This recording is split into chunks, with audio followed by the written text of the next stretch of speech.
I'd like to call to order where's my agenda? I'm sorry, I was not prepared. The regular committee meeting of the Harris County Board of Education.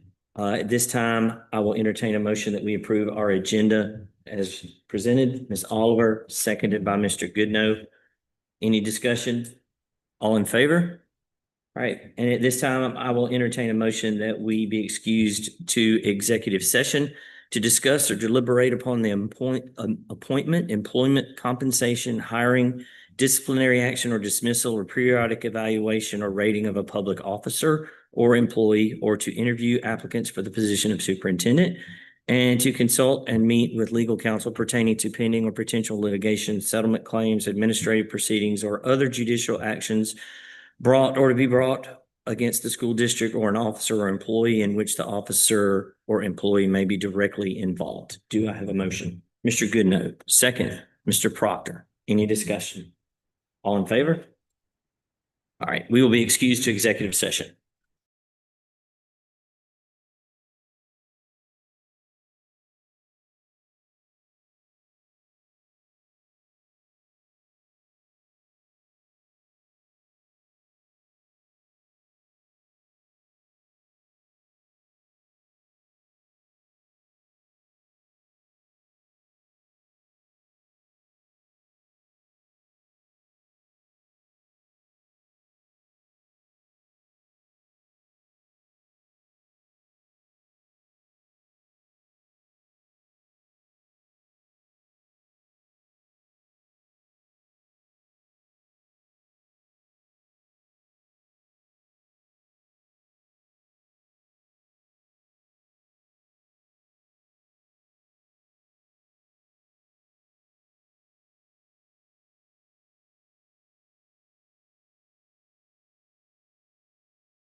All right, at this time, I will entertain a motion that we exit executive session. Mr. Goodnow, second. Mr. Johnson, any discussion? All in favor? All right, so now we are reconvened for our regular meeting, and at this time, we will recess from our regular meeting and go into our millage rate public meeting. So at this time, I will entertain a motion that we approve our agenda as presented. Mr. Goodnow, second. Dr. Sparks, any discussion? All in favor? So we are now in our public session. So at this time, good evening, everyone. My name is Garnet Ray. I'm the chair of the Harris County Board of Education. I'd like to thank everyone for being here. As chair of the Harris County Board of Education, I would like to formally call this public hearing to order. On behalf of the entire board, thank you for joining us tonight as we begin this series of public hearings regarding the proposed millage rate of the Harris County School District. This evening's hearing is the first of several scheduled opportunities for public comment on a matter of significant importance to both our school system and our community, the tentative adoption of a new millage rate. The board has tentatively adopted a millage rate of 18.500 mills, which reflects a 15.44% increase in property taxes over the rollback rate of 16.025 mills. This proposed increase is a result of careful consideration and reflects the needs of our growing district, including the maintenance and enhancement of educational services, staffing, and operational support for our schools. To help our community understand the impact, I think you all have seen this as presented in the paper, but for a home with a fair market value of $400,000, this increase would result in an estimated additional property tax of approximately $320. For non-homestead property valued at $250, the proposed increase equates to roughly $200. We recognize that any proposed tax increase requires full transparency and open dialogue. That is why we're holding these 3 public hearings on this matter as required by law and keeping in with our commitment to the community engagement. The full schedule of the public hearings is as follows: tonight, August 7th, 2025 at 6 p.m., August 14th, 2025 at 10 a.m., and again at 6 p.m., and August 19th, 2025 at 10 a.m. All hearings will take place here in the auditorium of the central office at 132 Barnes Mill Road, Hamilton, Georgia. This is a public forum and we welcome all concerned citizens who wish to speak or seek clarification. Your feedback is vital to this process and to the decisions we make as stewards of the public education in Harris County. With that, we will now proceed to a presentation by Dr. Finney. Then we will proceed to the public comment portion of the hearing. Each speaker will be allotted time in accordance with our standard public participation procedures. Thank you for your attention and your continued support of Harris County Schools. Dr. Finney. Thank you, and I want to thank everybody for being here tonight. I've just got a little bit of information that I want to share with you. Over the past several weeks, as I've talked to many citizens about this important matter, I've gotten a lot of questions and I've gotten a lot of information from them. And so what I want to do tonight is kind of clarify some information from which you can view the entire situation. So I've got just a little bit of information here for you. And Dave, you've got my slides pulled up. And then after I've given you some information, we'll go into the public commentary portion of this, where if you desire to speak on this matter, you can come up here and state your name and address and have a 5-minute allocated time to speak and share your concerns on these matters. Okay? All right.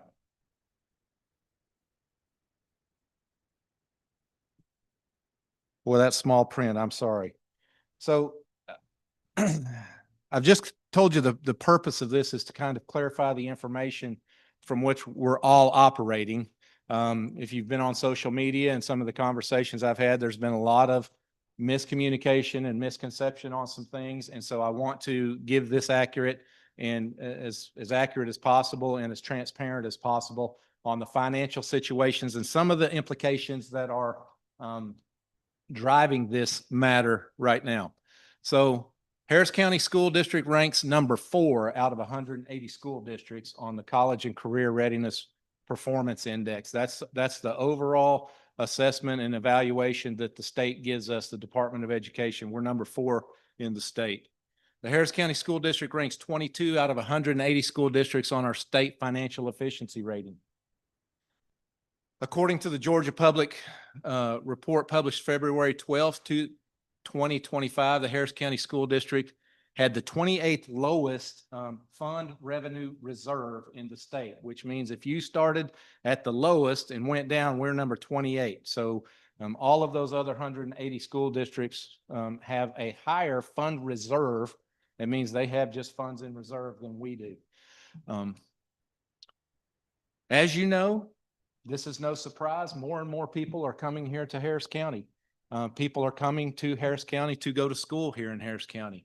And they're coming here because of our premier academics and STEAM focus, our enriching arts and music curriculums, offerings, and our championship caliber athletic teams. They're also coming for our special needs student services as well. Probably the largest growing population of students per capita of our students is special needs students.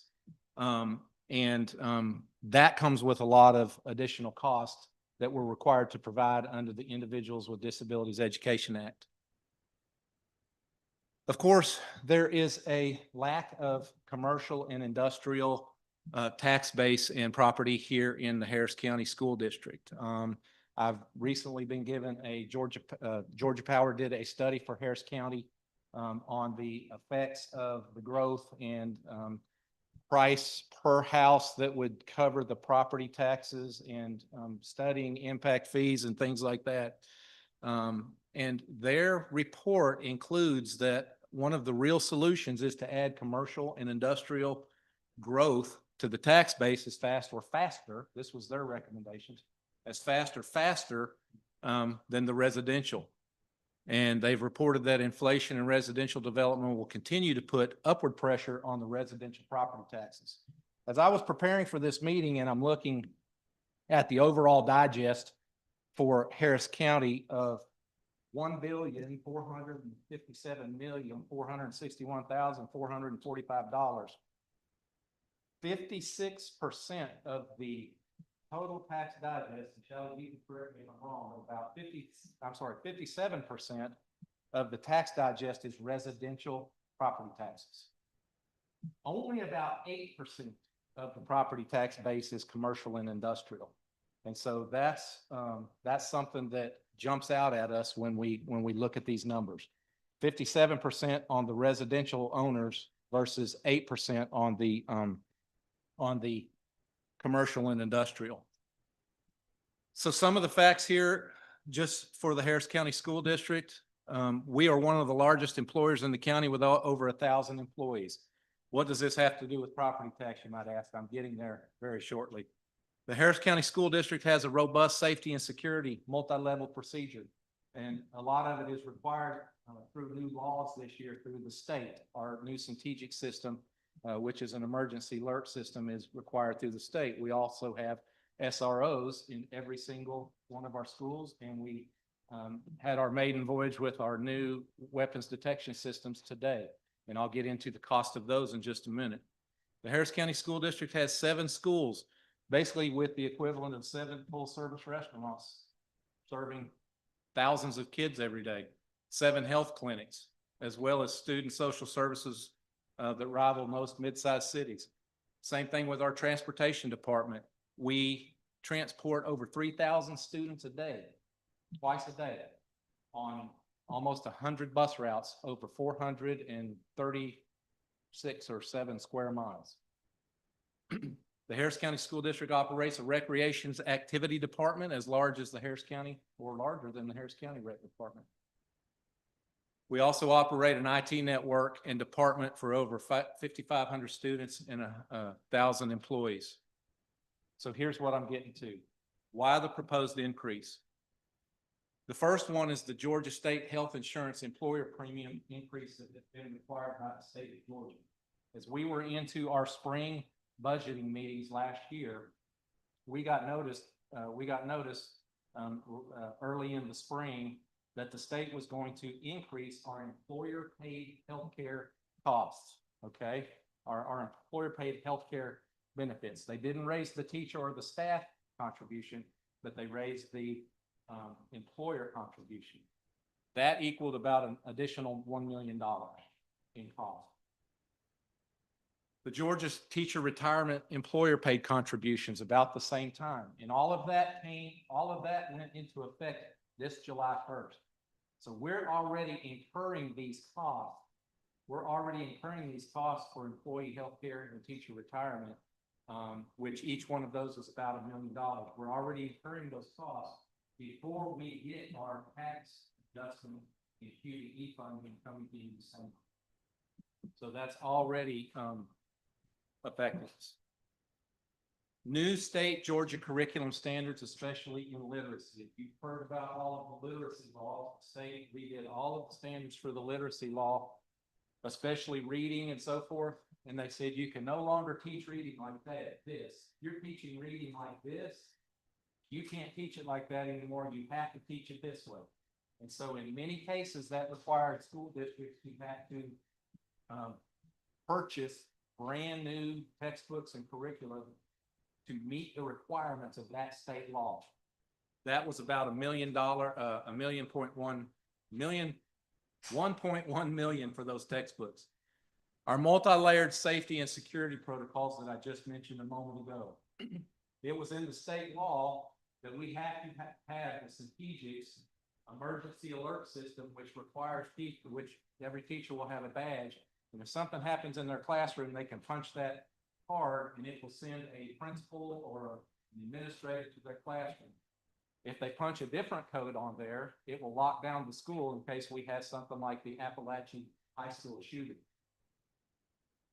Good fact, in Appalachia, because of that system, within 30 seconds, they had SROs on site at that room where that shooter was. In 60 seconds, they had that shooter disarmed and subdued. That's required for us to purchase this year. Now, many of you will say, well, the state gives you safety grants per school. They give us about $50,000 per school for a safety grant. Well, this system exceeds that cost. Plus, many schools have already allocated that money to pay for SROs at every school.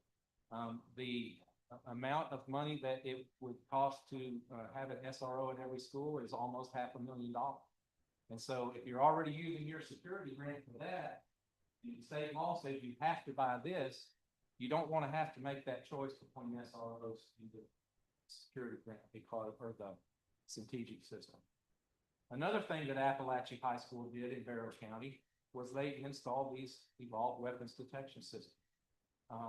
We had the opportunity to spend an entire day with Appalachia High School and Barrow County superintendent and his staff going over all of the things that happened in that shooting from the time it happened till now.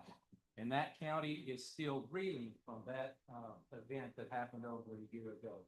So when you look at all of our multi-layered safety and security protocols, and I've just mentioned 3, that's over $1 million.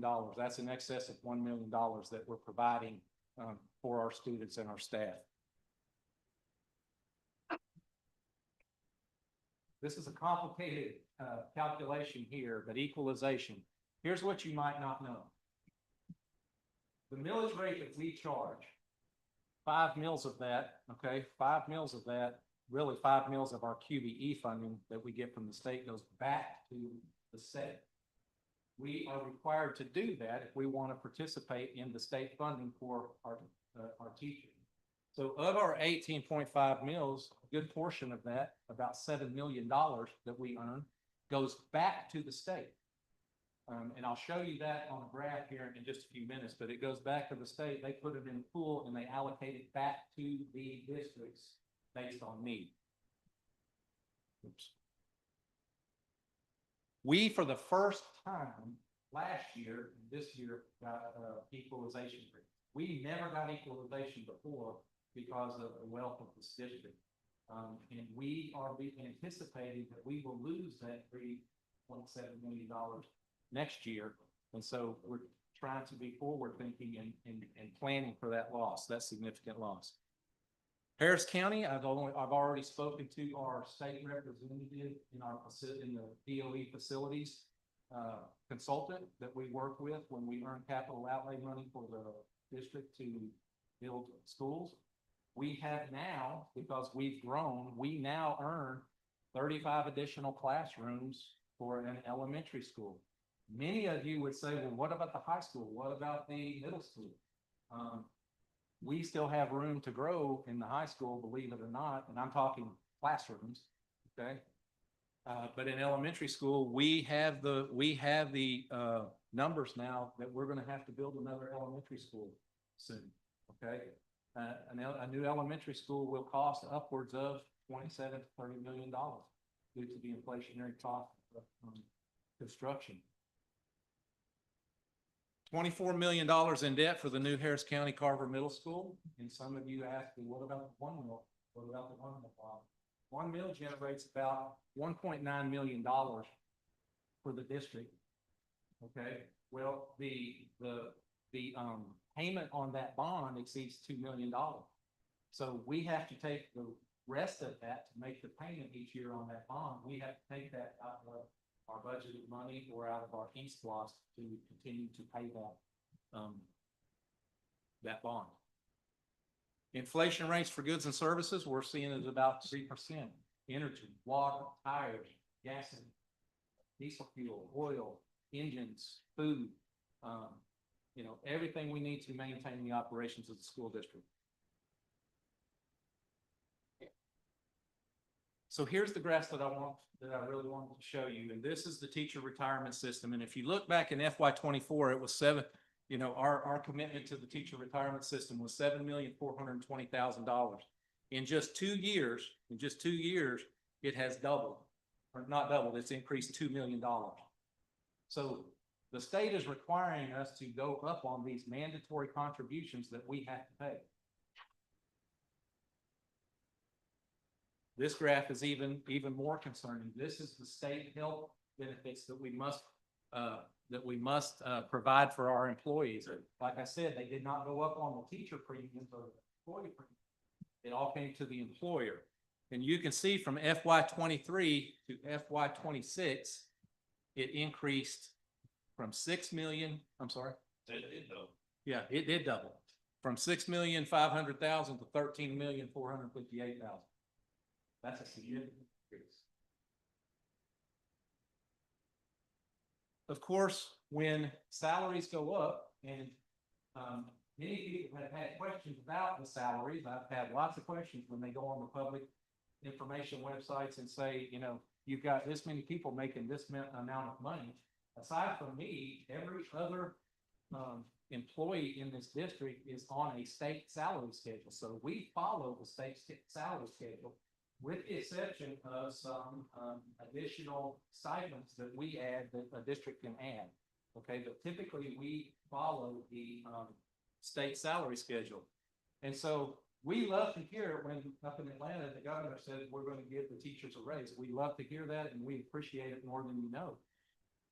But there's two things that we have to deal with when that happens. It's not every single teacher and every single employee. It's only the ones that are on our QBE earned state allotment, okay? And it's not every employee. And the second thing that implicates it is when those salaries go up, another thing we're required to do as teachers get certain years and they step up on the salary schedule, these costs increase. The 403B retirement match that we're required to provide because we don't participate in Social Security here in the Harris County School District. All of these costs, FICA Medicare goes up, group term life insurance that we're required under law because we're not Social Security to provide. This is just for your reference. You can see back in FY20, the school district rolled the millage rate back from 17.26 to 16.5, and it's been there until what the proposal is this year. So that gives you a visual reference. So this is the graph I was going to go to when you see the Board of Commissioners and the school board. 9.13 mils for the Board of Commissioners, 18.5 mils for the school board, and 27.6 mils total. And like I said, a portion of that goes back portion of ours goes back to the state. And the state takes that money and reallocates it back to districts due to low wealth.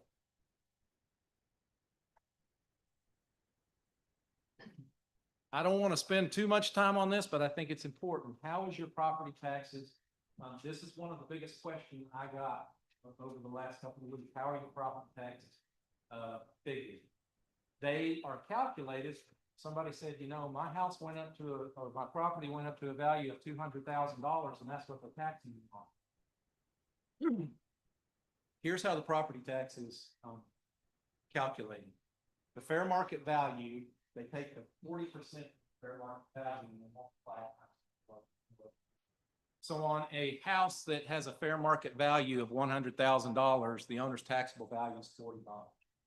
So unless your assessed value goes up or the millage rate changes, then your taxes won't go up. So if the property fair market value has increased, the taxable value has increased. So here's an example. Whoops. If in FY24 you had a fair market value of $100,000, then your taxable value was $40,000. If in FY25 your fair market value was $150,000, your taxable value was $60,000. I'm going to extrapolate that to a more real number. I don't know anybody that can buy a house in Harris County for $100,000 or $150,000. So let's take a $400,000 home. Okay, a $400,000 home. You take the assessed value, which is 40%. That's $160,000. If you're wondering what your millage rate increase on 2 mills would be, okay, you multiply the 160 times 2 mills, 0.002, and you get a calculation of $320 increase per week. Right? Here's the exception. House Bill 581. Everybody remember House Bill 581? House Bill 581, and that's one of the things that has triggered a lot of the reassessments that have gone on.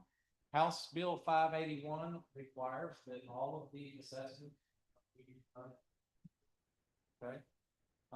House Bill 581, which was passed by the Harris County voters by I think 74 or 75%. Both the Board of Commissioners and the Board of Education did not opt out of them. They went with the will of the voters to go with House Bill 581. So what we're looking at is a total budget for us. Now, I know you've seen a budget that has $92 million on that. I think if he's locked out, well, that's too much. Okay, you're looking at $88 million, which 78% of that, I think I'm reading that correctly without my glasses. 78% of that total budget for the school district is salary and benefits of our employees. The other, is that 22? 22%. That's all of the other operations, transportation, you know, those things, operational costs. Whoops. Well, goodness. I don't know why that one's not showing up.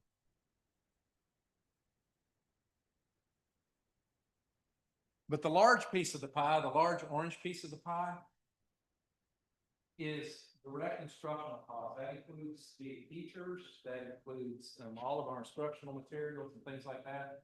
So what this shows is most of our money in the Harris County School District is going directly towards instruction. And you have some handouts, I think, that have the same chart on it, so you can see the percentage. The smaller pieces of the pie are, the next one was transportation, maintenance and operation of our buildings, and you've got these other real small pieces of the pie that break down these other areas. But you can see overwhelmingly, we do allocate most of our budget and most of our revenue towards that direct instruction. Okay.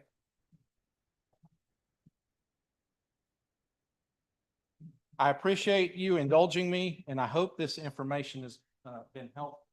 And so now we'll move into the public commentary portion of the meeting. And so again, thank you for allowing me to share this information with you.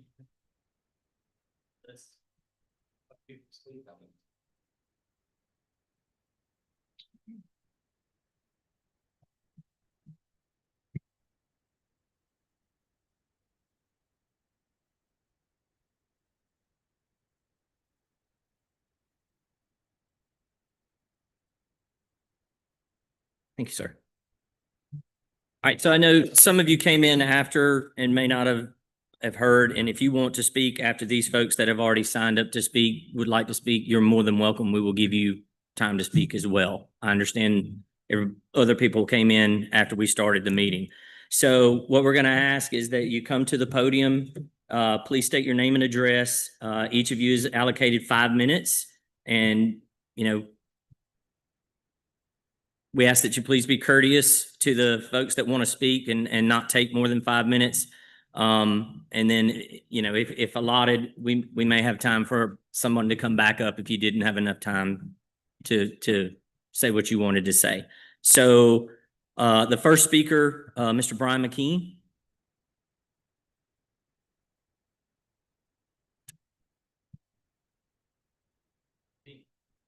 Brian McKean. I can give you my address, 2334 O'Neill Road, West Point, Georgia, 31833. I appreciate the opportunity to speak to you. I do want to point out, and Dr. Finney, I really appreciate all the information you shared. It's very valuable. You took 22 minutes. The information I've got to share might be just as valuable. Yet I only get 5.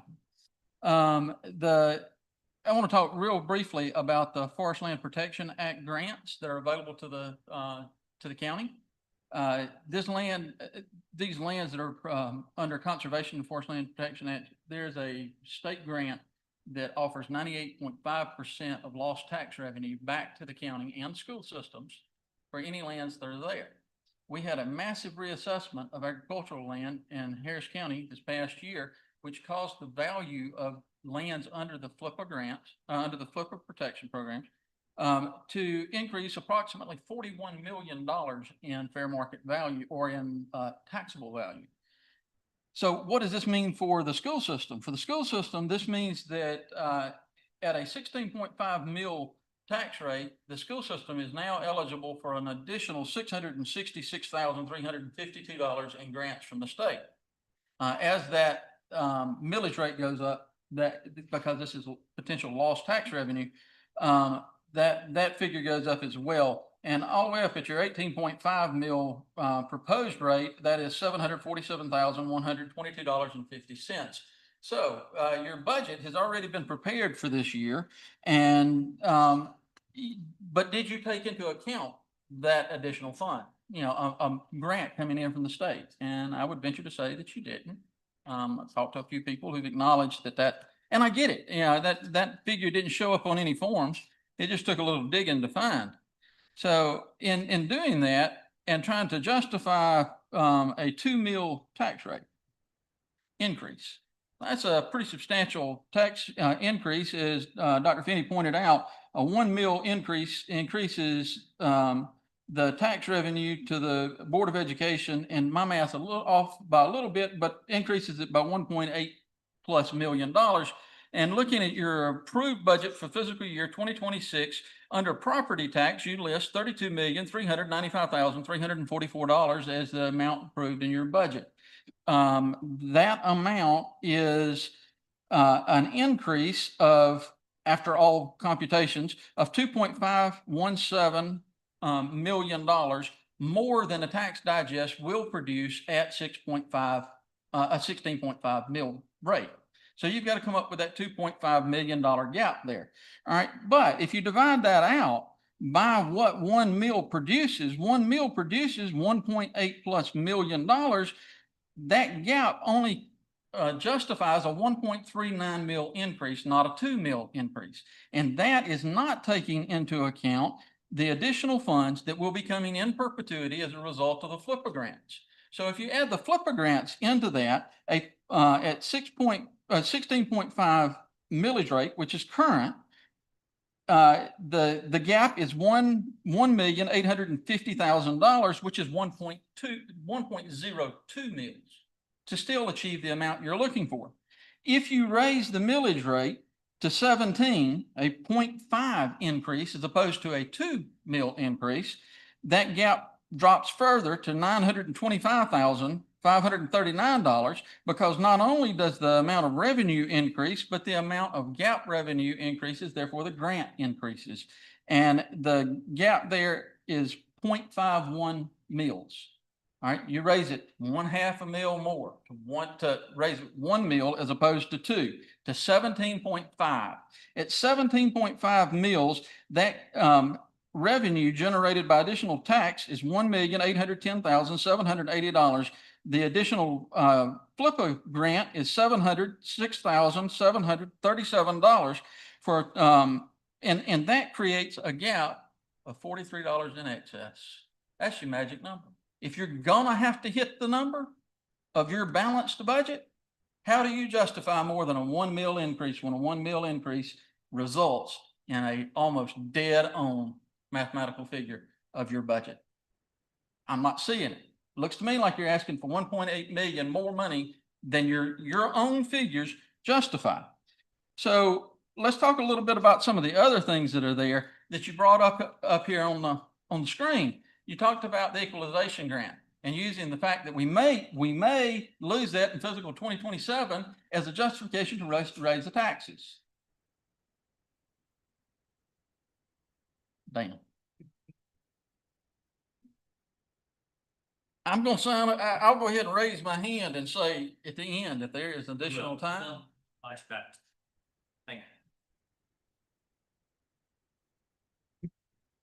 Thank you, sir. Next, I believe this is Miss Connie Gay. Is that correct? I'm sorry, ma'am. My apologies.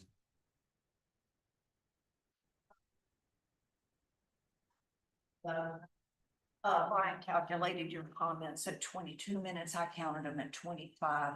I believe we came to talk to you, not you necessarily talk to us. We can read slides. I want to share with everyone an email that they received. Guys did from me today that I sent. Thank you for your comment back. You were the only one. Harris County School Board. I cannot urge you strongly enough to vote against the budget millage increase that has so meticulously been prepared. While it's conceivably logical on paper or when discussed within the confines of budget meetings, it is 100% tone deaf as to the needs and abilities of the land-owning, tax-paying citizens of Harris County. In fact, it looks downright greedy in the current fiscal environment for retirees and the elderly. Sure, everybody in the school system can make an argument as to why they want to receive these budget allocations they are expecting, but that's not the hard part. Here's the hard part. Prove your worth. Figure out how to work with less. Cut to the bone and then cut some. That's certainly what you're expecting the taxpayers to do. With the school board's millage increase, many home and landowning citizens in Harris County are going to have their property called out on the county courthouse steps next spring. And given that the school board is responsible for at least 68% of each tax bill, this responsibility lands squarely within your remit. For once, please step out of the ivory tower echo chamber claiming it's all for the kids. We've got to watch out and make sure everybody gets the best. If you're going to have to make some people unhappy, I suggest that you look inward and distribute some of that pain as opposed to burdening taxpayers with potential home forfeiture. Until Harris County pulls some economic development out of thin air, I cannot accept constantly striving to have the best schools in the area, not in all of Georgia, but really, I mean, I did a little research myself. We can cut and slice that many ways, but also to be bankrolling millions now for future school at the expense of today's citizens. Coming from a strong business background, I'm a really big fan of having strategy and planning. I really am. But I also realize when triage needs to take place, and I think that this is that time. It's a wake-up call. Hold the millage firm and figure out where to cut the school budget. You got all this part that's fixed. Well, there's a whole big slice there that wasn't fixed. It's going to be some hard conversations, but y'all can do it if you want to. A millage increase on top of widespread valuation increases quickly compounds into oppressive taxation for our most vulnerable and the working poor of our county.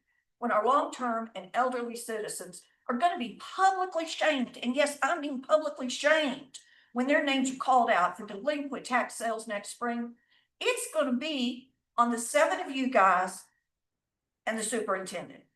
Yes, you 7 folks are deciding the fate of every property owner in Harris County. Perhaps you're willing and maybe even somewhat proud to live with that, what I feel is disgrace of evicting and foreclosing upon homeowners, since it's for the kids. But are you also willing to possibly work a little harder, try to do the right thing?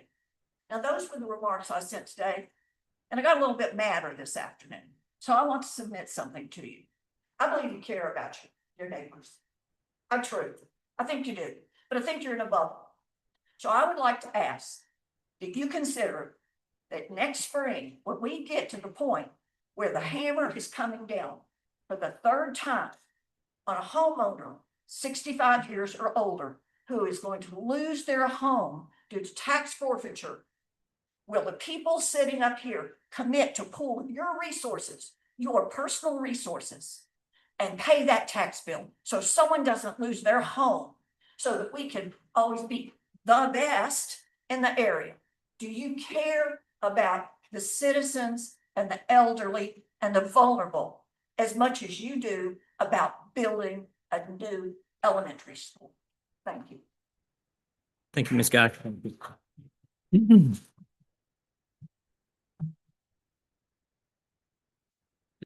Taylor Griffin. Good evening, sir.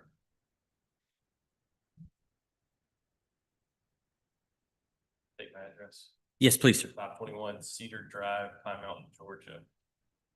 One quick question. Thank you for your time, presentation. When will we know about the 3 million from Georgia? When will we know about the 3 million coming or decided from the state? When would that? We usually get those during our midterm adjustments, which will be in probably March or April. Okay. Yep. So we already have it for this whole year. Yes. Okay. So we're trying to increase 2 million, but we already have the 3 that we were minusing. Well, to answer your question, we got the equalization last year as well. So that's what we were operating on the year before and this year. Okay, so we do have that in the budget? It is already in the budget. Okay, I was thinking you were saying you had No. removed that. No, it's in the budget right now. Okay. Yeah. Okay. Splosh aspect. Do we have any extra from that we can use to help offset, or is that already? Did you say splost? Yes. Okay, e-splost. So e-splost can only be used to make capital improvements, Correct. properties, things Pay like down that. debt. Yeah, pay debt. You Okay. can't use it to offset the TRS, all of that stuff. You're not allowed to use it for that, Bucket. or salaries. Right, I understand. Yep. Yep. Is that fully exhausted? Well, at this point, it's not fully exhausted. Okay. But it could very well be as we look down the road, 3, 4, 5, 10 years. Okay. As we're doing these capital outlay plans, that if we have to build a new elementary school, if we even do build a new elementary school, a lot of that East Plus would have to go to paying the bonds that are already approved to sell for that elementary school. Perfect. Okay. I'm gonna leave it there. Just so y'all know, I'm not a big fan of taxes and increases, especially property taxes, because there are many people who are on fixed incomes and that's a struggle. One more question, actually. Is this the only route y'all have to collect taxes, or are there like sales taxes and other, obviously commercial? We'd all love commercial, industrial to come in and be the saver here, but I don't. So it's mainly property taxes, as we've talked about, and East Blast, which is the 1 cent sales tax.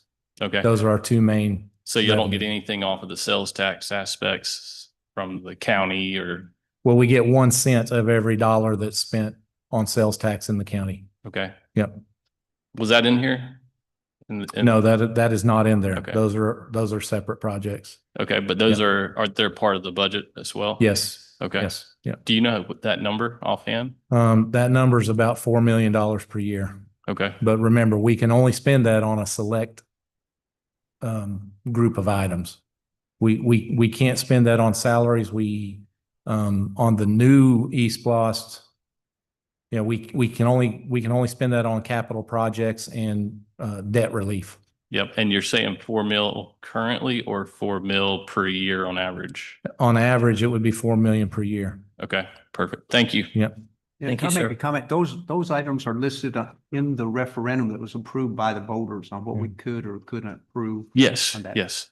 I guess my point with that is, right, like if you're paying down debt, that's money you're saving out of other buckets that you use to pay teachers and other things, right? So it's all, it all works together. Perfect. Thank y'all. Thank you, sir. Mr. Steve Felt?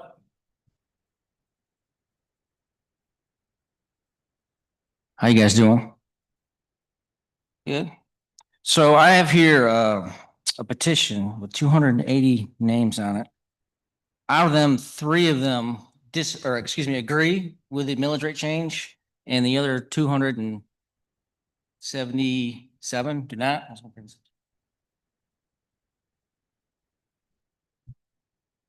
So let me start my filibuster. Right? So all these statistics are coming from the 2023 census. So they're not up to date. That's the best data I could get. So over 24% of the population in Harris County is over the age of 60, which is arguably close to retirement age. 18.8% of the population is over the age of 65. Most of these folks are living on fixed income or have low paying hourly job somewhere inside or outside the county. 55 through 59, there's 2,700. 60 64, there's 2,600. 65 to 69, 2,400. 70 74, 1,700, and so forth. That's 11,960 folks in the county that are over the age of 60. The employment rate as of 2023 was only 54.5% in Harris County. 10.5% of the households in Harris County as of 2023 were receiving food stamps. Of those, 34.7% have one or more people living in a house over the age of 60. 7.4% of the 7.4% of the county residents are identified at or below the poverty level. 8% of our seniors that are at the age of 65 and older are part of that group and are now below the poverty level. That's 957 seniors. Many of these seniors have lived here the whole life in Harris County or decided to stay here after they moved here. Many of them get behind, in turn get levied with a tax lien year after year, and many trying to find a way to scrape enough money to pay the bills every month. These are facts. Living on fixed income is a way of life for many people in Harris County. Taxes have increased year over year since 2022, or at least it has for me. I assume that I'm not the only one in the group, right? Cost of living, we all know that the cost of living rarely goes down. I've seen inflation out of control since COVID. I also see where raises at the county level or school level happen every year to help offset. That's not a typical situation for those living in private industry, especially the folks that have an hourly rate, work at the grocery store, gas station, Callaway, chicken plant, or some other local outfit. Property taxes are another item on the list of concerns that pair up with the cost of fuel, eggs, milk, school supplies, everyday living. That impact is real. I think Brian covered the amount, so I'm not going to get into it. I know there's $295,982,830 in new assessment at the 40% level. And we know, and I think Shaylee's going to get up here, we haven't figured out the full tax digest because all the, what are we looking for? All the exemptions are not in. They've changed. It's moved with HB 581. So I can't really argue that because I don't know what those numbers are. But what can we do? I'm not going to pretend to understand the business model, processes, and financial obligations the school has gotten into. I don't know, right? Whether it's building a new school, new field house or plans to build a new elementary school, I understand that a potential site for the new school is near Piedmont even. Do we know how many kids live out there and the impact of transportation? Busing children from Pine Mountain to Piedmont seems way more inefficient than letting them go to Park. And that was just based on a rumor. I don't know where you guys would drop the school. I know there's some land out that way. Maybe that's a spot, but there's always fat in the budget and overhead. It can be trimmed. I understand that many of the asks, like new security system being proposed, and it's not all it's cut out to be. I believe there's another person who's taking an analysis of that and will be presenting upcoming meeting. I don't know if they're in here. I challenge you to go back through your budget proposals and find concessions and asks and wants and stick to our needs. One of the things I was trying to come up with recommendations, I saw at a board meeting minutes, not one of these, I think it was the commissioners, where someone was asking for a new vehicle because in the department, they always found a shortage. So I did some research, and school districts as well as the county can do a mileage reimbursement program for these to offset some of these new vehicles. You guys may not be in this boat. I know the county is, where at 70 cents per mile, they could file their Schedule A if that's where they are, right? If they have a Schedule A, and then get a deduction on their taxes. So that's one of the things. Instead of buying new vehicles, people could start using POVs if you need to go to the ball game. We got a ball game in Columbus. They can drive there and get reimbursement. Thank you for your time. Thank you, Steve. Thank you, Steve. I hope I don't get this wrong. Miss Minnie Scott?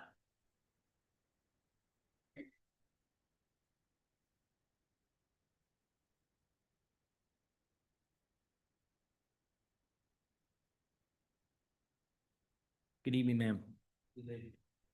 I won't need 5 minutes. My name is Minnie Scott, and I live on 331 Mountain Creek Drive, Hamilton, Georgia. I moved here 2018. And since I have moved here, my property tax have gone up. And if I had known what I know now, I would never have moved to this, I would have moved to Georgia, period. But I'm just saying also, I understand your thing too, as with the school, that you have to increase certain things. This I know. And as a retired teacher, teachers need their salary also. But some of the other things on the budget, I'm like them, it could be cut back also. And I also like to know the school part and also why there's no industry here in Harris County. Because are you depending on the property tax? And like they said, most of the people here are 65 or older, over on these taxes. And there are certain places after 65, they do not pay property taxes. I mean, school bond, excuse me. So why they don't do it here? So why they don't do it here? Tell me. Or at least, cut half of it. Instead of paying all of it, why don't you cut half of those people of 65 or older? That's my main concern, is the property tax.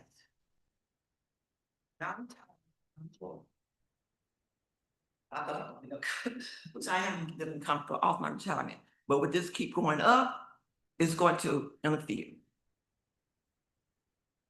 And I'd like to know, what step can we do, people 65 and over, that they don't have to pay this high property tax? Go ahead. So there's a couple of things here. What that would require is for it to be a legislative request of the General Assembly to then approve for that property tax to happen. Here's where we rest right now as here's where we are as we've looked at doing that before. As I pointed out, 57% of the taxes, the property taxes are residential, and only 8 right now are commercial and residential.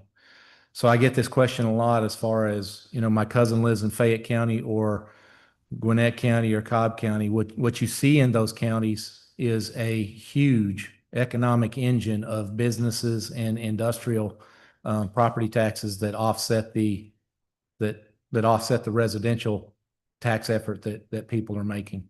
So, Why Harris County is not bringing in business? well, we we asked that- we asked that that's same the county question, and commitment. that's, you know, we don't directly influence business coming here to Harris County. You know, I know the Chamber of Commerce is working in those directions, and that question is probably better directed to the county commissioners and the Chamber of Commerce. Yeah. But it's not helping people over 65. That's all I'm gonna say. It's not helping us. Thank you. Thank you, ma'am.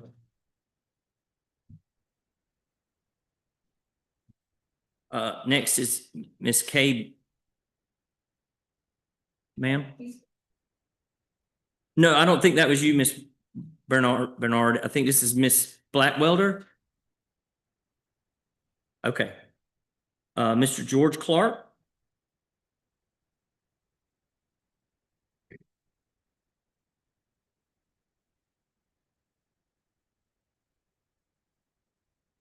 Good evening, sir. Good evening.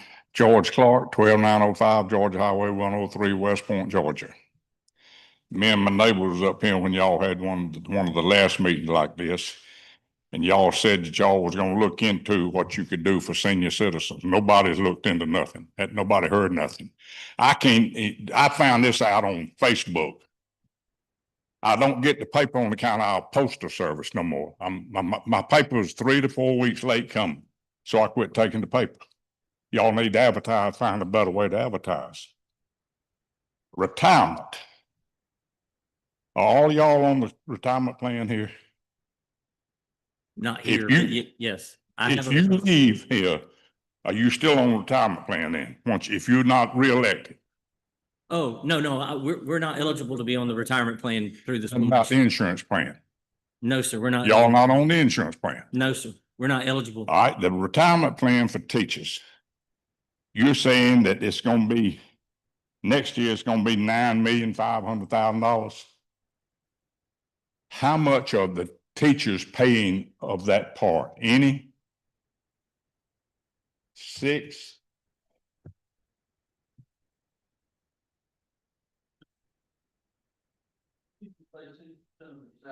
Yes. They're paying 6% of this 9 million. Let me ask this. Let's put it easier way. When they get a paycheck every month, I reckon every 2 weeks, how much are they paying per month for insurance? They Their take- portion, the teacher's portion. They take 6% of their salary to pay for their teacher retirement system each month. All right. What about health insurance? All right.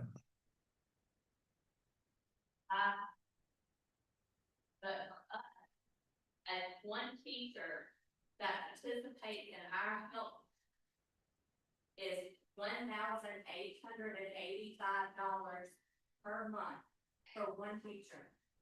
That who pays that $1,800? The district does. The school board pays Yes, that sir. $1,800 Yes, sir. dollars.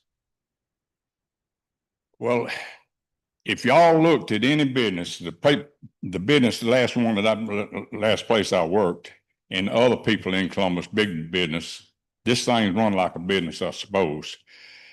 They have cut all the insurances.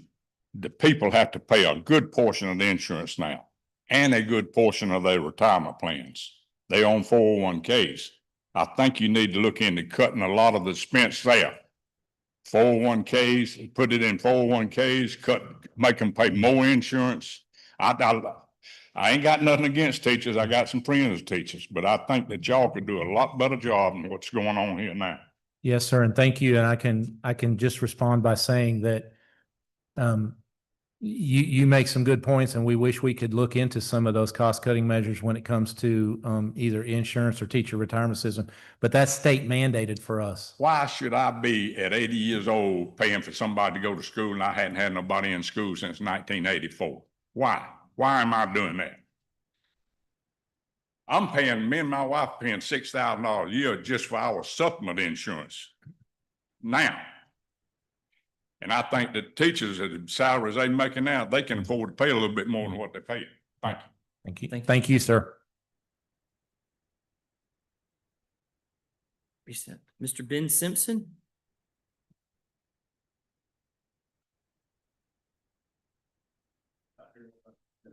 Well, no, you can speak. We're going to give him some more time.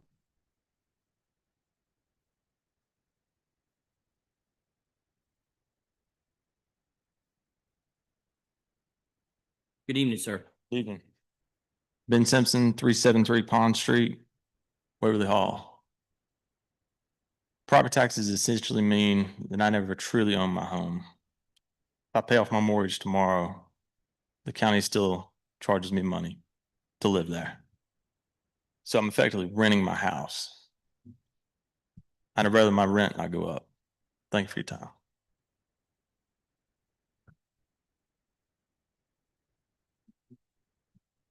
Would anyone else like to speak before me? Yes, sir. Come on up.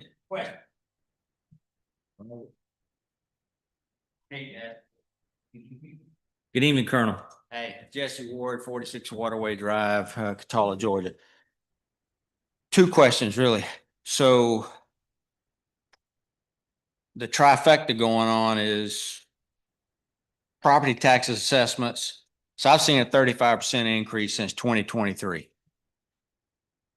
From last year to this year, it's approximately, I don't know, 8-9%. It's going to go up. When do y'all see that revenue? Because we're not going to pay that property tax until December.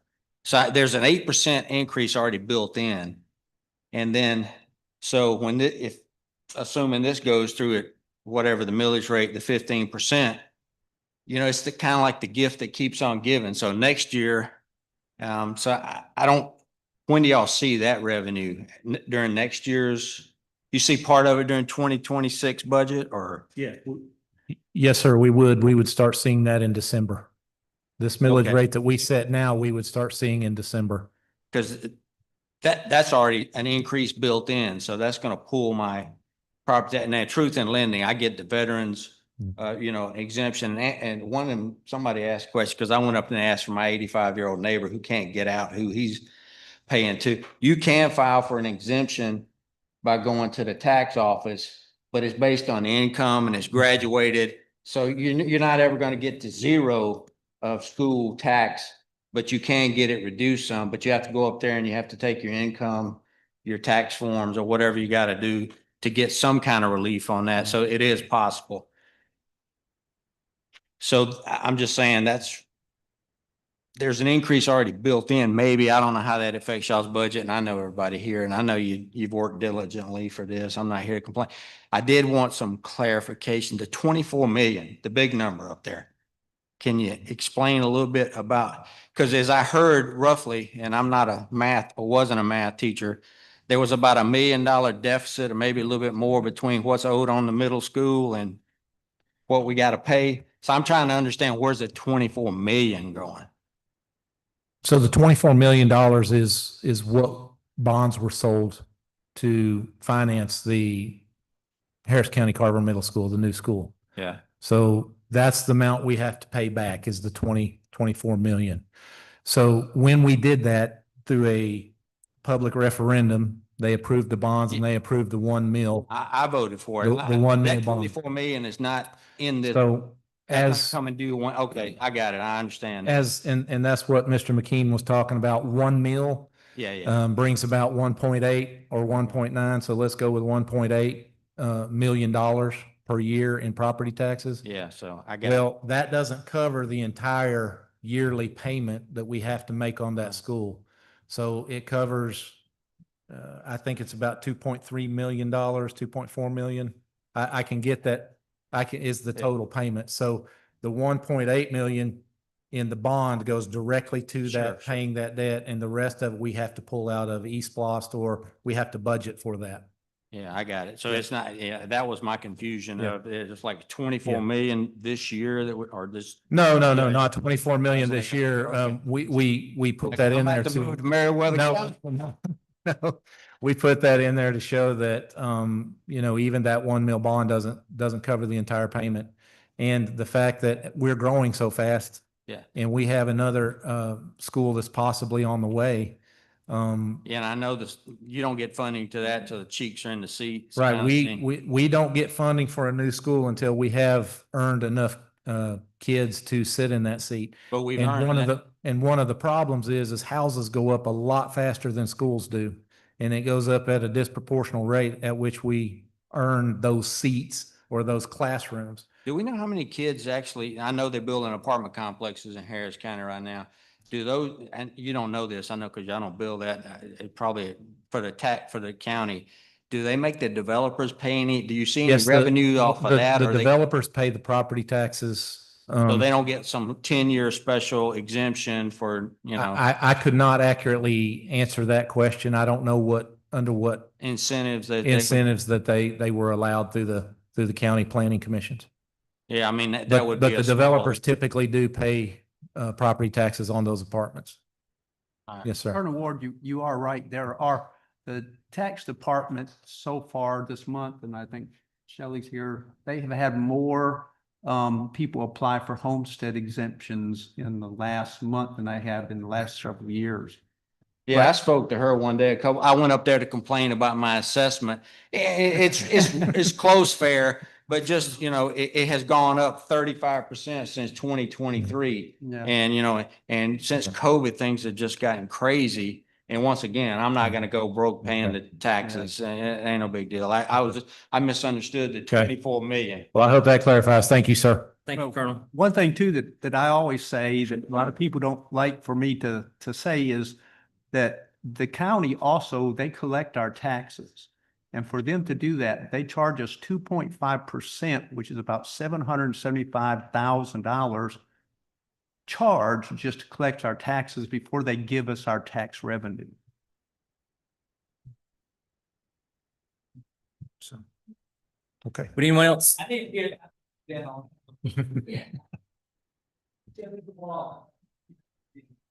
Yes, ma'am. Sure. I'm sorry. I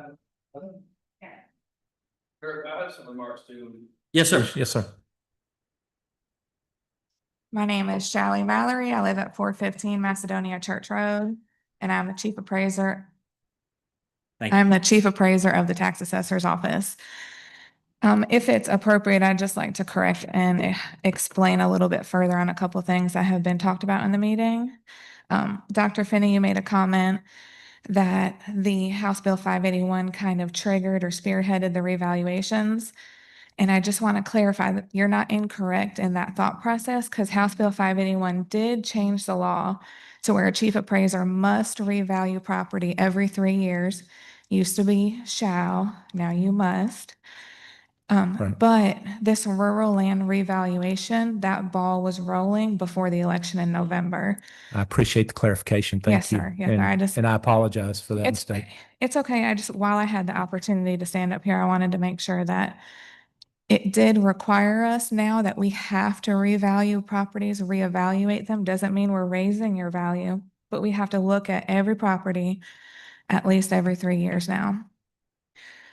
Shelley, can you tell the public how long it's been since those properties were reevaluated? Yes, it has been 18 years since our agricultural land was revalued. We had a lot of deficit in information.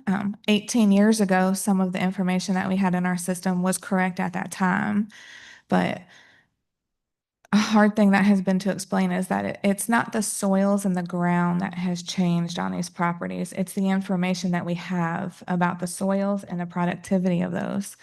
So we were required by the Department of Revenue to be within compliance, which means making sure that we are working on a soil map that comes directly from a national database, put that into our system, and convert all of that into productivity tables, which reflects what a farmer could grow on that property if they wanted to grow that.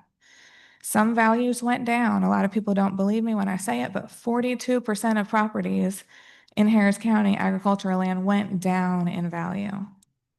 42% of properties went during the rural land revaluation went down. Another thing that I think is important to note is when the school agreed to comply with House Bill 581, it cost at this point the school about $1 million in tax revenue. And that is important because if you are a homesteaded property and you have 5 acres or less with one home, the impact that you will feel from this millage rate increase would be just the 2 mil difference. You will not feel the inflationary growth on your property. And I wanted to take the chance to make sure that everybody who's listening and everybody in this room, take a moment to look at your property and make sure if you qualify, if you live in your home full-time and you've owned your property as of January 1st, please check your status if you qualify for a homestead. If you don't have it, come into tomorrow's the deadline, which is why I'm here tonight. Something else important to note is that for every approved homestead application, the taxable digest goes down because that inflationary growth in the digest is deducted from what's taxable, because all inflationary growth on homesteaded properties is removed from your taxable value and put into your homestead exemption. It's very important. Mr. Felt is absolutely right. The overall digest did change $295 million. $222 million of that was exempt from taxes, whether it's under a covenant, whether it's under FLIPA, or whether it's a homesteaded property. Those are important things to think about. We voted for House Bill 581 and we're feeling the effects of that in a lot of ways. But I do want to encourage you, if you don't know if you're homestead, please call us. There is income requirements. I know for the senior citizens, you are allowed to receive your maximum $98,000 senior citizen disability or Social Security benefit, and then it's $10,000 a net over that. That will give you an extra exemption. And there is 2 other options that if you call our office and speak to Pam Jackson, she can explain in perfect detail how you could qualify. And you would need to bring in your tax returns from April to see if you met within the income requirements. I think that was all I wrote down to notate on, unless you guys had any question. Did you have a question for her? Yeah, I should.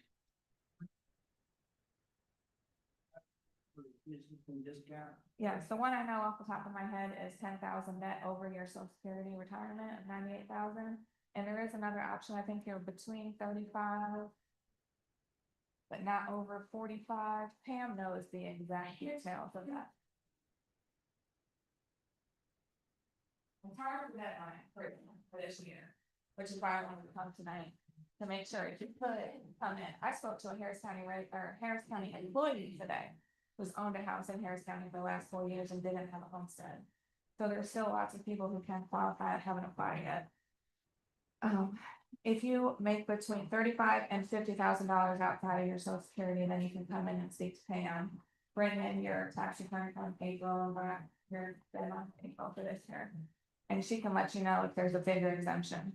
Now, if you already have an S1 and you're upgrading to an F4 or an LS7, it's not going to lower your taxes. It's just going to change how your deduction is happening, because House Bill 581 is protecting you from inflationary growth. So it will be helpful for when there's not inflationary growth on your house, but if there's been a lot of misconception that if you come in and apply for this bigger homestead, you'll save more money. If you already have a standard, you're going to be saving the same amount. It's just going to be calculated differently. That's only for this year, correct? No, Inflationary growth. so this is the inflationary growth for this year. But House Bill 581 is not going anywhere. Voters voted it in, the state can't take it away from you. So moving forward, if you have inflationary growth happen on your properties and you are homesteaded, that excess will get put into your exemption amount, which means your exemption amount will look different every year. The minimum for a standard is $4,000. That is the least you will ever see. But if your value changes because we've reassessed your property and homes in your area are selling for more, your excess will go into your homestead exemption. We're seeing homestead exemptions over $160,000. Where do we need to go to office? Tax assessor's office. I'm in the courthouse on the 1st floor. Pam is our exemption guru. If you think you might qualify for a senior and income or disabled and income, she would be the lady to talk to, and I'd be glad to talk to you about your value. Tomorrow's the last day to file an appeal. Shelley, you said that the bill triggered the assessment of rural properties. No, I said it didn't. It didn't? No. Well, I guess what I'm going is there's like you're gonna reassess every 3 years, the assessment so what happens in 3 years? So the chief appraiser by state law is now required to review every property at least every 3 years. So, Is that based on fair market value? yes, we will look at the sales, we walk neighborhoods, I'm sure many of you have experienced us knocking on your door, wanting to update our pictures, asking you questions about the interior, that's us reassessing your home. It does not mean we're gonna raise your value. There's lots of times we find homes with deferred maintenance. You can shake your head at me all you want, but we find lots of homes where the windows are rotten and the roof is falling in or the soffit, and that is evidence of deferred maintenance. And we are not going to raise your value if you have not been able to maintain your home. I'm sorry. That No, was really. Shelley, thank you so much. You're welcome. You're welcome. Thank you, Shelley. Gentlemen, yes, sir. You would just give us your name and your address, please, sir? Yeah, Aaron Gillis, 5784 Georgia Highway 208. Good evening. Yeah, members of the board, superintendent, thank you for letting me speak. My name is Aaron Gillis. I'm a veteran in the United States Army and citizen of Harris County. Are any veterans on the board? Okay. Yeah, I'd just like to note that if we lived across the river, we wouldn't pay any property taxes for 100% disabled veterans. That's a fight that I'll fight with Georgia as a state, but we're well behind taking care of veterans in this state. The great American economist Thomas Sowell once said, the responses of the educational establishment to the academic deficiencies of their students today include secrecy, camouflage, denial, shifting the blame elsewhere, and demanding more money. I have no children in Harris County Public Schools. My wife and I homeschool our 4 children, as well as an increasing number of other families in the county have decided to do in recent years. It seems ironic that I must argue why I should not have my money taken away to fund a public school system that my children do not attend. When my son was attending Creekside, he was shocked to find out that the public school system was a government-run, taxpayer-funded establishment. He responded, if the government funds the school, why do we have fundraisers? This highlighted an interesting dichotomy that each year when we discuss the increased budgets and tax increases, basic supplies deemed necessary to the success of the students are conveniently left out in lieu of administrative costs, infrastructure improvements, and other programs, the least of which is minuscule teacher pay raises. Each year I have friends who are teachers who spend money out of their own pockets to fund supplies and materials, or just basic decorations to help their classroom look a little bit less like a prison cell. I am suddenly reminded of Ronald Reagan's quote, "Government is not the solution to our problem. Government is the problem." Regarding property taxes, each year property taxes are taken away from the citizens of Harris County, citizens with or without children, the young and the elderly, and in many cases against the will of the citizens. The more property a citizen owns, the more hard-earned money is stolen from them. More property ownership tends to imply more wealth, and the greater the value of the property, the more taxes are required. Thus, the wealthy pay more in taxes. These funds are then redistributed in the name of the children who attend the school system. Many wealthy residents may choose to send their children to private schools or even homeschool if they choose. However, many Harris County families cannot afford the luxury of alternate education. While many likely agree that providing education to children is a noble cause, this redistribution of wealth is socialist in nature. In fact, it's a basic tenet of socialism. I would argue that voting to increase the burden on taxpayers to fund government education is a vote for socialism. There may be some in this room that would consider them themselves socialists, as is their right. And some might even make socialist concessions based on emotional appeals, such as for the good of the children, as we heard, or for the benefit of society. However, I would assume in title that most would decline to label themselves a socialist. My question to the members of the board is, are you a socialist? Is anyone a socialist? If you responded no, which I'll assume your response is a no, I urge you not to vote in a socialist manner, not today or at any time in the future. For the parents listening, I would encourage you to take back your child's education, for you are their chief educator, not the teachers, not the school board, not the superintendent, and absolutely not the government. You, parents, are solely responsible for ensuring your children become great adults and contributing members of this great republic. Property tax is but one more link in the chain around the neck of the citizens. I leave you with an excerpt of John Adams' letter he wrote to his wife Abigail Adams on July 7th, 1775. Your description of the distresses of the worthy inhabitants of Boston and the other seaport towns is enough to melt a heart of stone. Our consolation must be this, my dear, that cities may be rebuilt and the people reduced to poverty may acquire fresh property. But a constitution of government once changed from freedom can never be restored.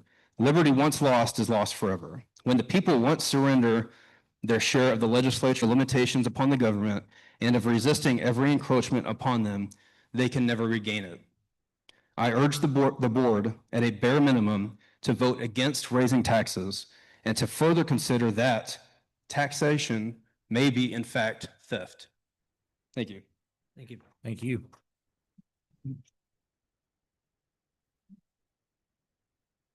Anyone else before I allow Mr. McKean to have 5 more minutes? Yes, ma'am. Oh, I think. Yep.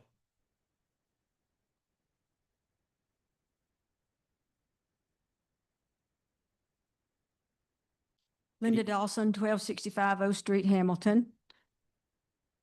This will mean another $200 to y'all that you're taking on top of what you're already taking from me, a retired citizen, and my husband is a retired teacher, so we have differing opinions in my household.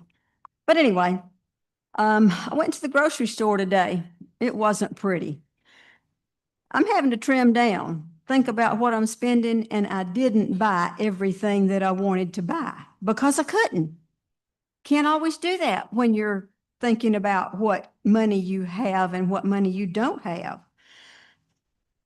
I'm having to cut things out of my budget. What are y'all prepared to cut out of your budget? We can't do it all. Sometimes you have to do painful things. Very painful things. I'm changing my lifestyle, not because I want to, but because I have to. Your next big project is going to be an elementary school.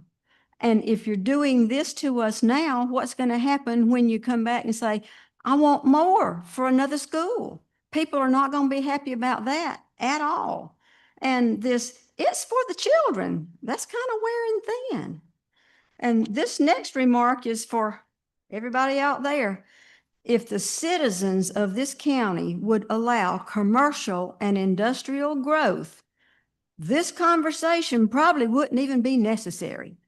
But I go to all the county commission meetings and I see that every time somebody comes to the commissioners wanting a something for this county, an industry, a business, a something that's going to allow sales tax, all these people, they come and they fuss and carry on like you would not believe. They don't want anything in this county.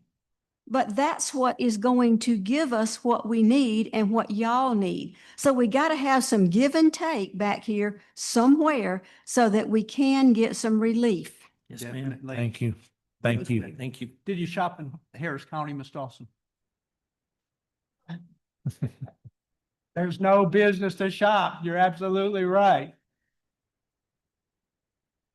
That's your perfect example. When I go to that other county, I am supporting their East Block. Yes, ma'am. And I don't like doing that. And which have 26 schools that need to be on their improvement list where Harris County has none. Hello. Yes. Thank you, ma'am. Thank you. Yes, sir.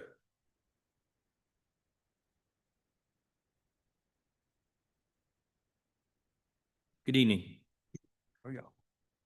I'm Terry McConnell, 7724 Lower Blue Springs Road. I know we're here for one reason, Harris County needs money. I just got one question. Why would y'all spend $12 million on an inside sports complex at Harris County High School? Why is that necessary? When this high school was built, back in the nineties, early nineties, and it's about 30 years old, we were a 2A high school. Okay. We had about maybe 1,000 kids or less, I think, at that time. Since then, before they redistricted us last year, we were almost a 6A high school. So we went from 2A to 6A. In that 30 years, there had been no improvements whatsoever in our athletic facilities. 30 years ago, when the high school was built, you had basically football, basketball, track, and maybe baseball and softball, with very few kids. Then now we have girls flag football, we have volleyball, we have cross country, we have boys and girls sports that go across the spectrum. And since we had not had any improvements to our athletic facility in that 30 years, we ran out of space for them to either play on or locker rooms and so forth. So the indoor practice facility was built for that reason as a joint facility. Just last week, our band used it every day because it was hot outside in the heat. The heat index. What's that? I'm just answering your question. We were a 6A high school with 2A athletic facilities. Stand on. Yes, sir. You got other schools that's got the same problem you got, flag football, everything else. Everybody's growing. There's, as far as I know, the only people that's got inside facility is Troop and Harris County. Everybody in Columbus got one?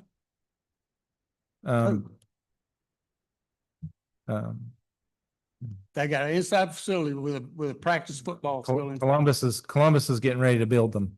Yeah. Well, that Carver ain't got nothing to do with us. You know, this is Harris County, you know, that's, if they want to build one, let them build one. We need the money. Yeah, I'm just answering your question. Does Columbus have them? They don't have them yet, but they're planning on building them.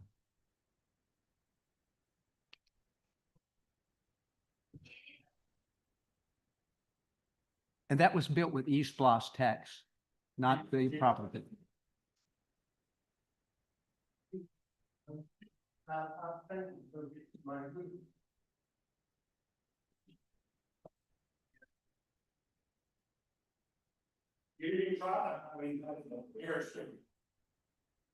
All bid out. It is all bid out.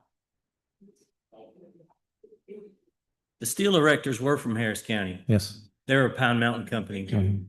They're the folks that erected the steel, and the steel was provided by Rogers Metalcraft in Harris County. Torrent. Who built it? J&R Construction built it out of Carrollton. Yes. Would anyone else? Yes, ma'am.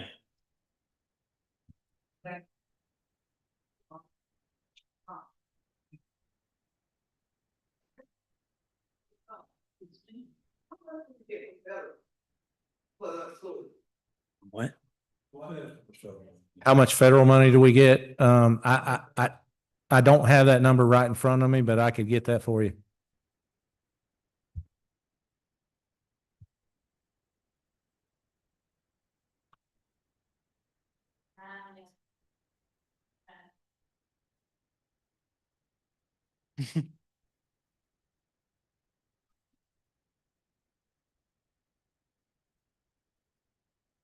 Could you hear her, ma'am? $7 million in federal money. No. We're not generally inclined to donate to somebody that takes that much out of our property taxes. I'm just being real there. Yeah, 5 minutes, sir. All right. I appreciate the opportunity to come back up. I think I showed a while ago mathematically that there is no justification using your numbers for a balanced budget for 2026, no justification beyond a maximum of a 1 mil increase. I mean, mathematically, that's there. That puts you at a balanced budget. So anything over a 1 mil increase is in excess. So you're actually asking for $1.8 million more money than your own budget shows that you need. Now let's talk about some of the things that you put out there as justification for that increase in the budget. That $24 million bond that we've got and the payment that comes up on that bond was accepted and was put out there under a 16.5 mil tax rate. Now you're coming back and you're trying to use that as a justification to increase that tax rate. That doesn't fly. I mean, good old Southern saying, that dog don't hunt. If you created that debt under an existing tax rate, you got to live with it. If I go out and I buy a car or I buy a home with my salary, I cannot then justify the purchase of that home or that car. I cannot use that as justification to increase my salary after the fact. I buy the car after I get the raise, not the other way around. And that's where you're heading with this. And a lot of the things, the security, I think is great. My youngest is now going to be a freshman in the high school. We saw all of the new systems and stuff that are there. I think student safety, teacher safety is ultimately important. My wife is an educator. I would never want her to go to school and worry about getting shot while she's there. But I think I phrased it this way to you last night or Tuesday night, Dr. Finney. We don't have to have a Cadillac in everything we do. Yeah, I want the curriculum. I want the instruction. I don't want that to be a Cadillac. I want that to be a Lamborghini. I want us to have the best in the state. But on this security system, you went out and you purchased Evolve, the most expensive security system on the market, bar none. And it's not justified. It's just the most expensive. Nobody says it's the best. As a matter of fact, if you go to Antioch School District in Tennessee, where they've had some problems, they've installed this system, they will tell you it has a 9 to 20% false positive rate, consuming resources at the door to monitor it all the time. And if you want to talk about the numbers, we're spending $729,000 over 4 years on this system, and we don't even own it. It's a lease. We're leasing these units. The yearly software is $21,250 per unit per year. It's $170,000 a year we're spending over the next 4 years just to lease this thing. Did anybody go out and look at Exact One AI systems? Their systems run about $70,000 a piece instead of $91,000. Did anybody look at CEIA's Open Gate system? Their systems run $20,000 to $30,000 a piece and are guaranteed to be just as good as Evolve, perhaps better with less false positives. Or looking back at traditional metal detectors, the Garrett PD 5600 series runs about $7,000 a unit, and it has a 33-point identification system on it that will tell you where something is that has been identified. If you want to step up from that, go to the Garrett Paragon system with a 66-point identification system at $8,500 a piece. That is 10% of the cost of what we're spending on Evolve. People here don't mind having security for their kids, but are we spending money wisely? And especially when we look at Evolve, and there's an FTC settlement out there where Evolve's own marketing was deemed to be deceptive and unfair trade practices, where they overpromised what it does. AI is not a magic cure. It doesn't have X-ray vision. It is just a metal detector, folks. And you're spending $90,000 on a $9,000 unit. That's what people are tired of. They're not seeing cost savings on behalf of the school board. They're seeing cost excesses, and it's not justifiable. When we talk about that equalization grant and the potential to lose that money, go back and look at what the equalization grant is. The fact that we're proposing to raise taxes at the thought of losing an equalization grant flies into the face of the concept of an equalization grant. It is put there to offset a county that has a lower than average tax base per capita per students in the school. And our tax base has gone up an average of 6.1% per year for the last 5 years, the amount of taxes collected in this county. That is an aggregate of 34.58% increase in taxes collected in this county over the last 5 years. We're getting more money, but we're not saving more money. And that's what people want to see. You are the stewards for our money. Are you doing your job?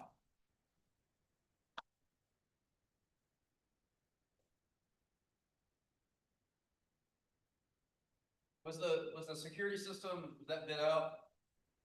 Yes. And have you published what the results of that? Have you published the results of that? We have, I love the All American. We have board meetings every month and we discuss all of this. Every time we go to a conference, every time we look at anything, we go over it thoroughly for months, years we've been looking into products. Did you look at the FTC settlement? Against the law? I read that, yes, and you can file as FTC for like, many times. You can file as a lot. I guess I promise I won't be saying anything, but please come to more than just meetings for this. I mean, we're not here, we're your neighbors. We're with you. You can think that we don't, it's all in some trust. You know, you voted, we're here because you asked us to be, we're not here because we're mean or we should just. Never mind. It's okay. Ms. Guy, you wanted to come up and speak again, and then, sir, you can come next. Oh, you go ahead. Well, You're pretty on go ahead. Again, Connie Guy, Bug Road, Pine Mountain. This is not a rhetorical question. There's a lot of passion. There's a lot of facts. There's a lot of input from everyone tonight. Is this an exercise in futility? Have you made up your minds? You have? No, ma'am. Okay. I mean, really, what kind of play is there? Are you going to go back to the budget and after what you've heard tonight? Yes, ma'am. Are you going to readdress this? Because I would like affirmation. I'm saying lots of nod heads, and I appreciate this. So there really is opportunity for you guys to really look at this again. Yes. When will that feedback, is that going to be on the 19th, and that's going to be the day that you vote, which is the last day of the next hearing? What is this decision-making process of the whittling down? I'm just looking at timelines here. The timeline, the final decision, the final vote, the final confirmation of what the millage rate will be set at will be at the meeting on the 19th. And isn't that the last date of the public hearing as well? Yes, that's the last day of public hearings at 10 So this will o'clock. be real-time decision-making, or? Meeting will be in the morning, the meeting where we vote will be that evening. Okay. We'll have a meeting, executive session meeting before. In between. And those. we will have had 3 other meetings prior to that, along with all of the emails we get, the phone calls that everybody's getting, the conversations that people are having. So we still have 2 more weeks before that meeting, at which we will be discussing all of the input and all of the implications that everyone here has presented. Okay, thank you very much for that. My last little part of that, because people have asked me this question, and I could probably pose it to Greg back here. If there's this, torch and pitchfork crowd, that shows up because we don't like your final decision, is it up to the county commissioners to approve the entire budget, including your part? No. So you are totally We are separate. totally So separate from the board. whatever you do, Yes, do, it's on you. Yes, The ma'am. county, and you are the final stop. There's no appeal after this. That's correct. Whatever decision you make. That's correct. Thank you. I just want Yes, ma'am. clarity for that for This everyone. guy, Yes. I've been on this board long enough, and some people may not realize, in the past, our millage rate was 18%, 18 mills. I don't know if anybody remembers that. We were at 18 mills. We cut it to 17.5. You see on that chart that was up there, we went from 17.5, we went down to 16.5. And each year you get more money for taxpayers.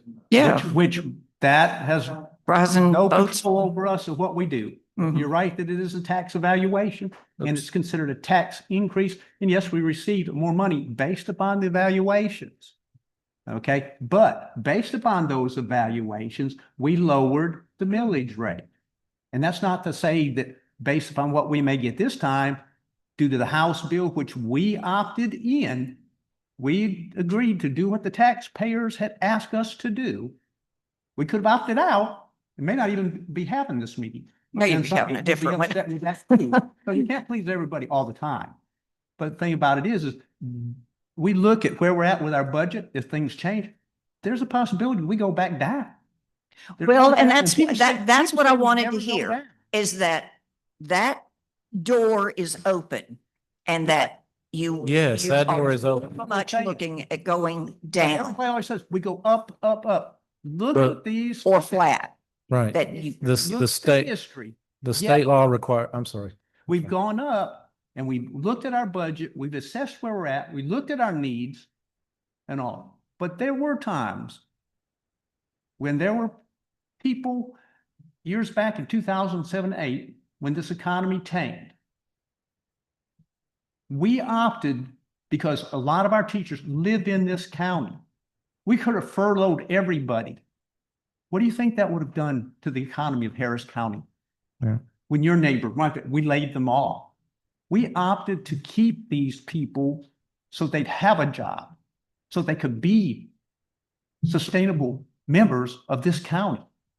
The state wanted to cut music, education, PE. What happens to those kids who excel at these academics and these type sports? You know, I don't know. Are you an artist? Are you a band person? I'm a risk manager. Well, whatever that, someone may turn out to be risk management, statistical analysis, who knows? But the thing about it is we kept those programs because, yeah, we want the best for our students. That's why we're here. We're here. It's not an excuse just for the children. Well, and I agree, it's nice to have the best for the children, but if it is going to jeopardize our elderly and our vulnerable being able to stay in their homes, no, they don't have to get the best all the time. No, I will not trade one generation who has invested and lived and reached a certain point in their lives for an opportunity.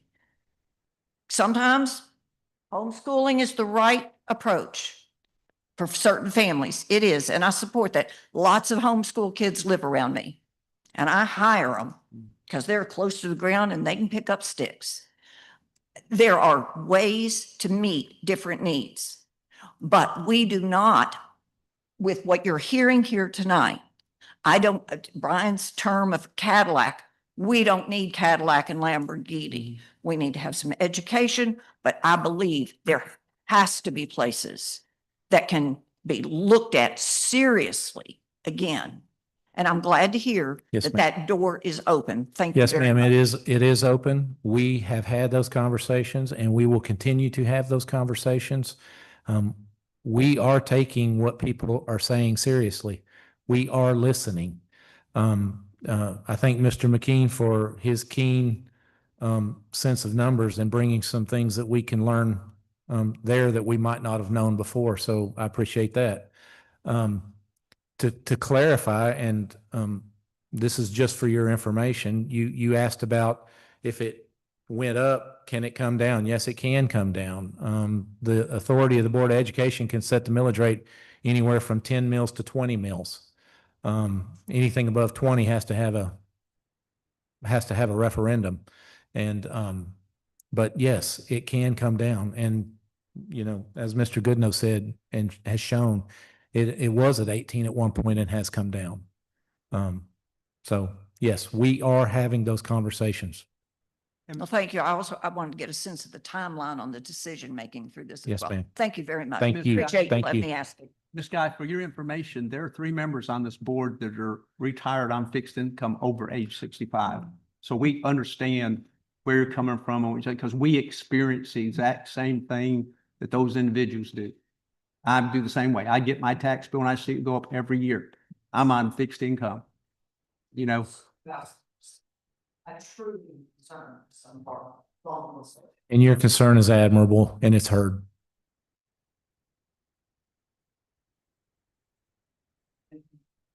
You have to be the 19th in the morning. That's the last public hearing. Board would then be meeting through the day. No. As our meeting process goes, every night we have a school board meeting. We have an executive session before that meeting, so we will have discussion during that time. All right, point of clarification, what is your justification to discuss budget, overall budget and taxation during an executive session? Does not qualify under the Georgia Open It doesn't. Act as an executive session.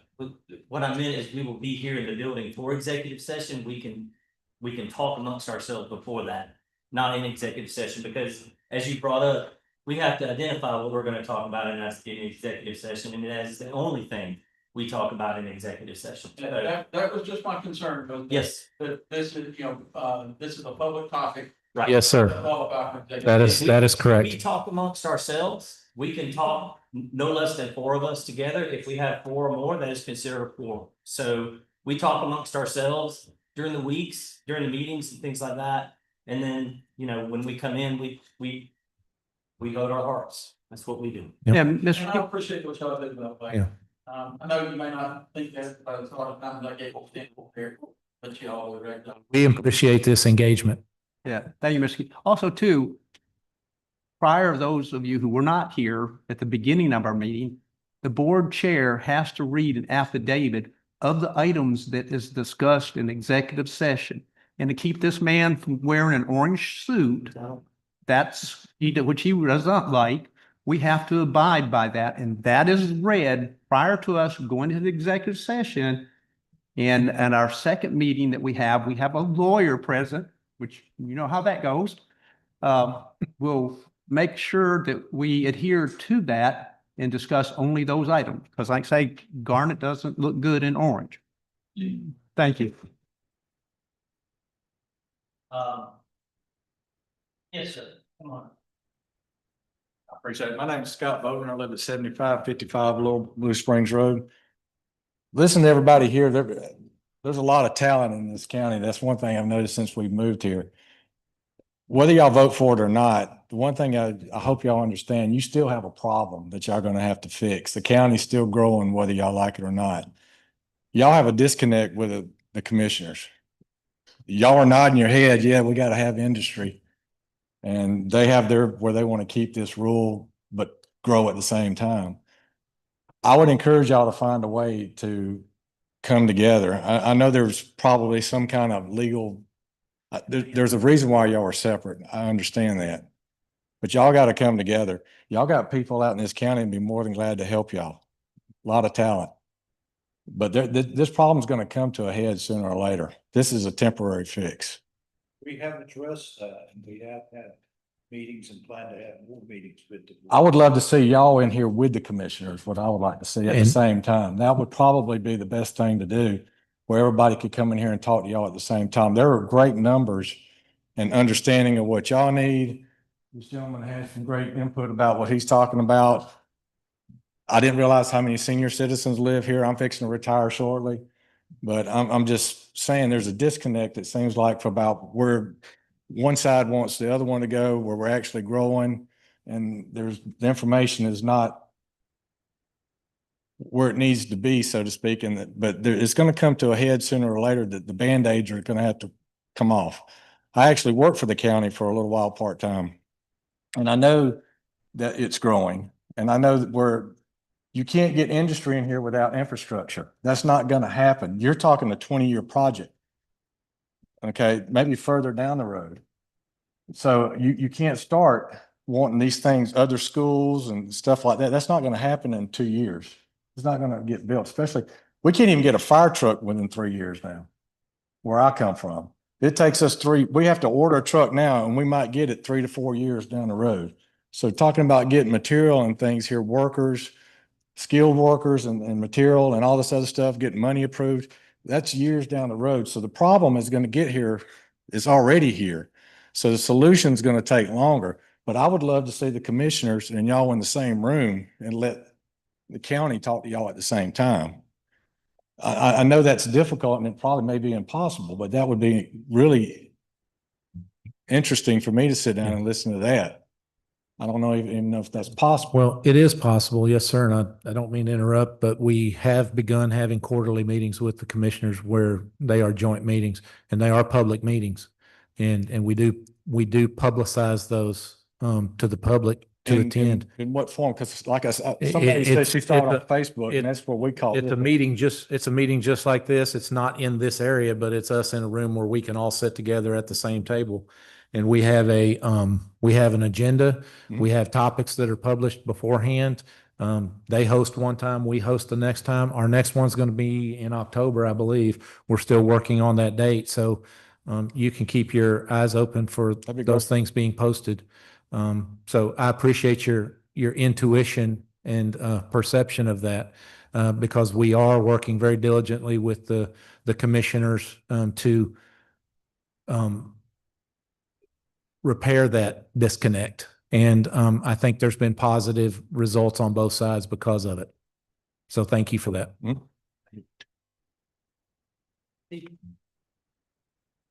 Go ahead. That's a great question. Yes, ma'am. If you follow our website, we post them on our website, on our school board website, at least at least 48 hours before the meeting. Everything we have in our agenda and our packet is posted on that website. We also posted here right outside here at the board meeting, office, or we post it wherever where we're gonna have it, but that's known beforehand. I'm sorry? www.harris.k12.ga.us. Yep. Or just Google the Harris County School District. Now make sure you get Harris County, Georgia, not Harris County, Texas, because we get those calls all the time. And please, if you're not getting the information you need, my phone number is 706-628-4220. All you have to do is call the school and do extension 1201.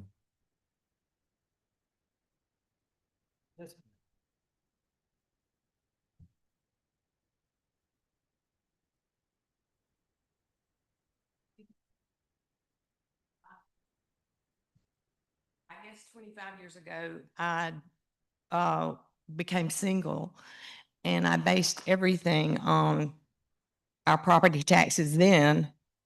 And they've just continually gone up. And being retired, it is a big deal. And I know that like down in Florida, I think I read this report one time about people wanted this certain property. So they kept raising the property taxes so these people would leave.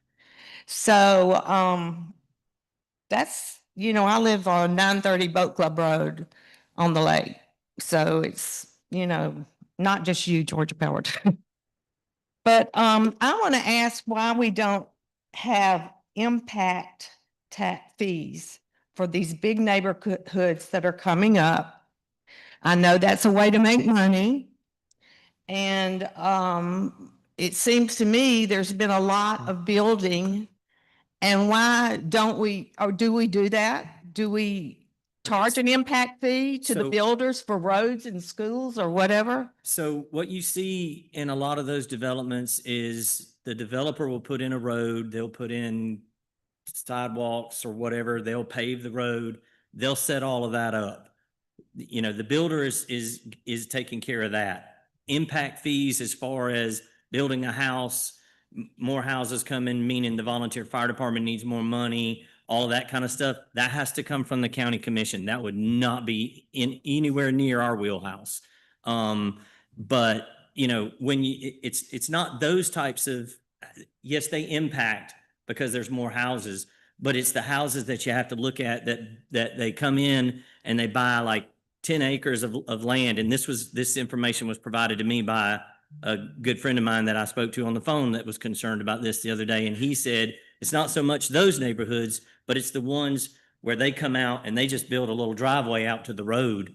And that's the ones that affect us even more, because then the county has to maintain the edge of their driveway and things like that. So, I can't speak to why they don't or do impact fees. Would they help? I don't know. But if the county commission so chose to take that up, that would be on them. We could not impose an impact fee. But it said, I'm just going to read what it says. Impact fees are one-time charges imposed by local governments on new developments to offset the cost of infrastructure and public service improvement needed to support the growth. I mean, of course, if you've got 30 houses down here, the road that goes to those houses is going to be impact also. These fees help fund projects like roads, schools, and utilities that are necessary due to increased population and development. In Georgia, the development impact fee regulates how local governments can impose these fees. I just want to bring that up. No, it's a good point. And a lot of people have discussed doing that, but that would be a county commission question. That's not going to be for us, I don't believe. Go ahead, Mr. Phelps.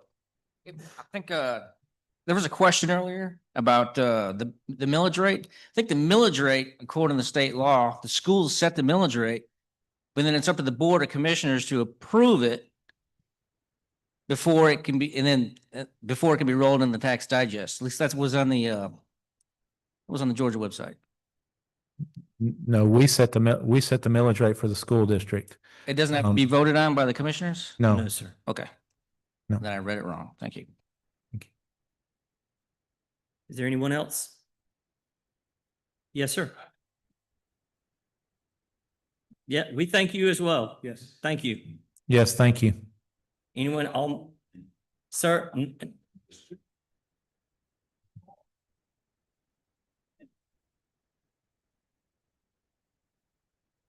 gonna hold you to that, Ryan. Now, Commissioner Gant back there can tell you that, I don't go away easily. Here we go. What I was trying to finish up just a moment ago, and I really do appreciate this extra minute, is I read an article not long ago, about it was a legal article about the relationship between the Board of Education and the school system itself. It proffered the idea that a Board of Education is a layer of protection for the school system's administration, a layer of protection. I challenge that as wholly wrong, as a wholly wrong concept. The Board of Education is not a layer of protection, but rather a layer of accountability. Do the assistant superintendents, the assistant superintendent, the principals, the directors, the managers, do they feel comfortable coming before this board and asking for something? Yes. Do you? Yes. I mean, then something, you know? There they are, right there. Then something's wrong. They ought to be on pins and needles. They ought to know they're going to get asked questions. They ought to know they're going to get grilled. They ought to know that you're going to want to know more, that you're not going to rubber stamp what's there. I've been to enough of the board meetings to know that you don't grill them, and you should. You should be looking for operational efficiency. They should have to justify it by more than the marketing material of the company who produced the item they want to buy. It needs to be more than a rubber stamp. Operational efficiency is absolutely the backbone of any successful business in the private sector, and it needs to be incorporated into all aspects of government. Thank you. So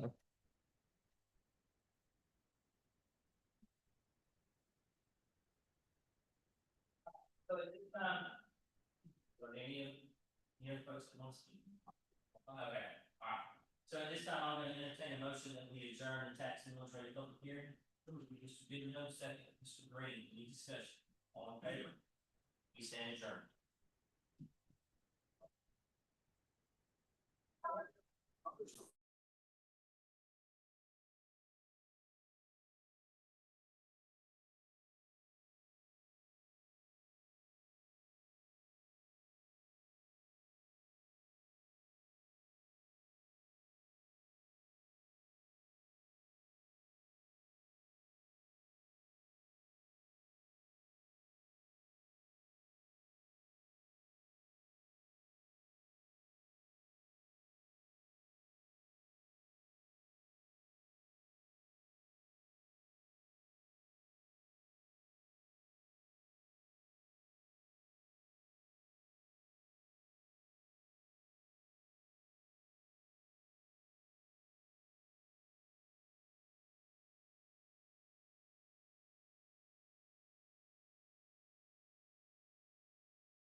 All right, at this time, I will entertain a motion that we reconvene our meeting. Do I have a motion? Mr. Green, second. Mr. Johnston, all in favor? So moved. All right, so that will take us to item G on our agenda, the public participation portion of our meeting. And Dr. Finney, do we have any members of the public sign up to speak this evening? We do not have anyone that has signed up to speak at this meeting, nor have they contacted me. Great. All right, so that will take us to item H, that the Harris County Board of Education review the attached meeting minutes from the board meetings held in July of 2025. Those are in your packets. I trust that you will review those. If you have any revisions or any amendments that need to be made to those, please get with Miss Ashley and she will get those done so that we can vote to approve those at our next meeting on the 19th. 19th. All right. So that will take us to our discussion agenda and item I1, that the Harris County Board of Education listen to a superintendent update from Dr. Finney. So I've only got a couple of points here. I just wanted to say thank you to everybody. We had a great first day of school and kind of update you all on everything. Everything went pretty smooth. The biggest point of concern was the Evolve systems and how they were going to operate. We had a really smooth operation at Creekside and the middle school, and it was a smooth operation at the high school too. Completely different dynamic at the high school because of how they come and go and how they have to come into the building. But we learned some things and we're refining it. And overall, it was a success the first day. I saw some social media postings today about it was like some local media people on social media were trying to gin up some controversy, but all of the comments from our parents were they're happy we're doing it. They're happy we've got it in place, and they're happy that their kids are protected. The busing and transportation routes went pretty well today. Just some of the normal hiccups on the first day as drivers get used to their routes and kids and parents get used to what time they're supposed to be there at the bus. We're trying out our new routing system, which is working very well. We're still working out some things with our transportation app for parents and making some adjustments on that. So it's just going to get better. Because we've been in here, I haven't been able to check social media and stuff like that about the traffic at the schools, but I was not made aware of any problems there. So I think we had a very successful first day of school. I'm sorry. That's right. That's right. The other thing and I think we've clarified this already is the meeting dates. The next one will be on the next ones will be on the 14th. 10 o'clock in the morning will be the next public hearing right here. Then we'll have one at 6 o'clock. Just a reminder, on the 14th, we're not having a regular meeting. So the 6 o'clock meeting is all we're doing. So we won't be doing any executive session or afterwards. We've moved that one back to the 19th. And then on the 19th, we will have our final public hearing at 10 o'clock on the 19th. And then we will have our regular meeting beginning with executive session on the 19th at 5 o'clock. Just a hearing, just two hearings, just two hearings on the 14th. Right. So that's really all I have. So, I had two questions. I saw the social media post about the kids standing in line at the high school. What was the issue with that? Well, number one is it's a new system. Number two, that's a lot of kids that come back through there. But what that picture doesn't really show is the context of what time it was. So, anytime we have a new system on that first day like that, it is, it's a challenge. I've seen on the national news where they've implemented these things and it's taken hours to get those kids in. Most of those kids were in that building by 8:20 in the morning. And so, again, in response to that picture, a lot of parents said, give them a break. It's just the first day. And I would rather my kids be late to class than, what the alternative would be.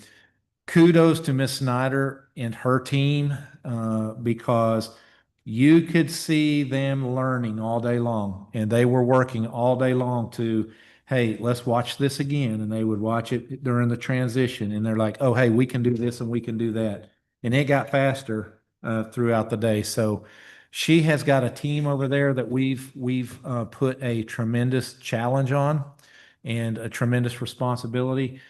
But those teachers acted like it was no problem at all, and they jumped right in there, and those administrators jumped right in there and got it done.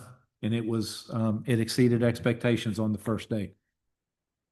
So, I mean, was it detecting on something or what was the setting wrong? Or? No, the setting's not wrong. What we're, what we're learning, we had the rep on site. And he was helping us learn and giving us strategies as we come through. It would pick up on a few things that we didn't know it would pick up on. But pretty much it's getting the kids used to it. Not all of them would have their stuff out ready to pass around or walk through with. So, that would hold some things up in some respect. I'm just asking, what would they have that would be causing on the first So, day? so here's the acronym that you have to remember is BLUE: binders, laptops, umbrellas, and eyeglass cases. So the high schoolers have their Chromebooks. So they have their Chromebooks and they have their 3-ring binders. Yeah, and they have their 3-ring binders. So the metal, some of the eyeglass cases, even though they've got a cloth covering, are actually a metal alloy a metal hard case to protect the glasses. They already had their Chromebook. How did that happen? They kept their Chromebooks over the summer. Yeah. What? Are we sure that's a good idea? No, I mean.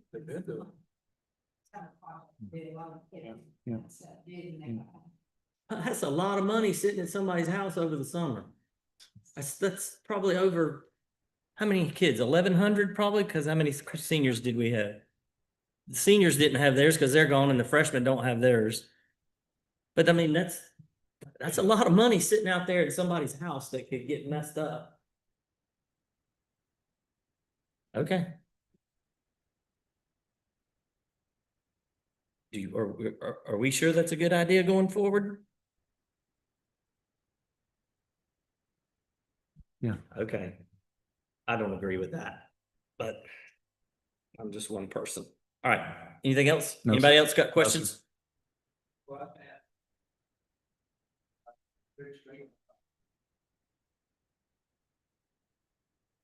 So are you talking about online registration? Well, I don't have all of those. I don't have all of those numbers yet. Yeah, it's too soon. On the first day, we're still disaggregating those numbers of how many no-shows we have versus who was registered and didn't show up, and those numbers of who have not registered and has not shown up, because you'll have some of both. Yeah. How did, do we know how many kids we missed on routes today because of our new bus routing app and stuff like that? Did we miss many kids today? What we had a sub, had a bus breakdown, and sub is not 30 minutes late. Some parents had already taken this and the bus hadn't come yet, so it was not a clear number to say how many, but we've addressed them as a quality, make sure it's clean in there. Thank you, sir. Yes, sir. So this system does similar to the way the other one operated, correct? How far in advance can they see the bus? So it doesn't show in the bus very like the previous version did. When I got in there today, I didn't realize it had it set at 300 feet for a geo fence. I pushed it out to a mile, and we pushed out to about 2 miles, depending on how it works tomorrow. Okay. Feedback, I didn't know that. Yeah, I think I saw somebody say something about they couldn't see the bus. I wish they could see the bus. Okay. Well, I know that's a safety feature too. You don't want somebody to be able to stalk a bus wherever it is. That's the safety feature that we've been wanting on that app. Right. No, I think it's a good safety feature. Anything else from superintendent? All right, so that's going to take us to our action agenda and item J1. That the Harris County Board of Education review for approval the attached proposed SRO contract for the 2025-2026 school year. Dr. Finney. So this is the new SRO contract and nothing has really changed in it. The only difference really in our SRO contract that we're going to have is we're in the process of acquiring them body armor that they're going to wear. So we're in the process of doing that. And so I was thankful that they didn't request additional funding or raises. Not that they're not worth it, because they do wonderful things every day, but there's not any changes to the contract. Of course, that comes through would be requested by our sheriff. What? Yes. Why did you put in the regular full-time and stuff? Okay, so the regular ones are the ones that are on at the same school every day. The elementaries, Creekside, Harris County Carver Middle School. The high school has a rotating SRO right now. They're paid $44. Because to have that rotating SRO to attract them to take that job, many times these officers could go out and do a private security job for $50 an hour and just sit in their car. So this is a little bit more money to incentivize them to pick up this request and put them on a duty roster, so to speak, Mr. Proctor. So you mentioned that as we had talked about before, the body armor, the vests for our SROs. Is that a line item agenda that's in the budget?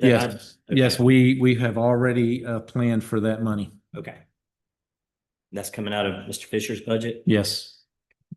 Well, I know I've been the main person pushing for that just because, our SROs are our first line of defense, and usually you see where the person, it's an SRO, goes up with a pistol against someone with a rifle, and we don't need to have them taken out first without some additional protection. No, I agree with you, Mr. Goodnow. I want to offer them the most protection that we can, as well as our students. So, no, I think that's a good thing.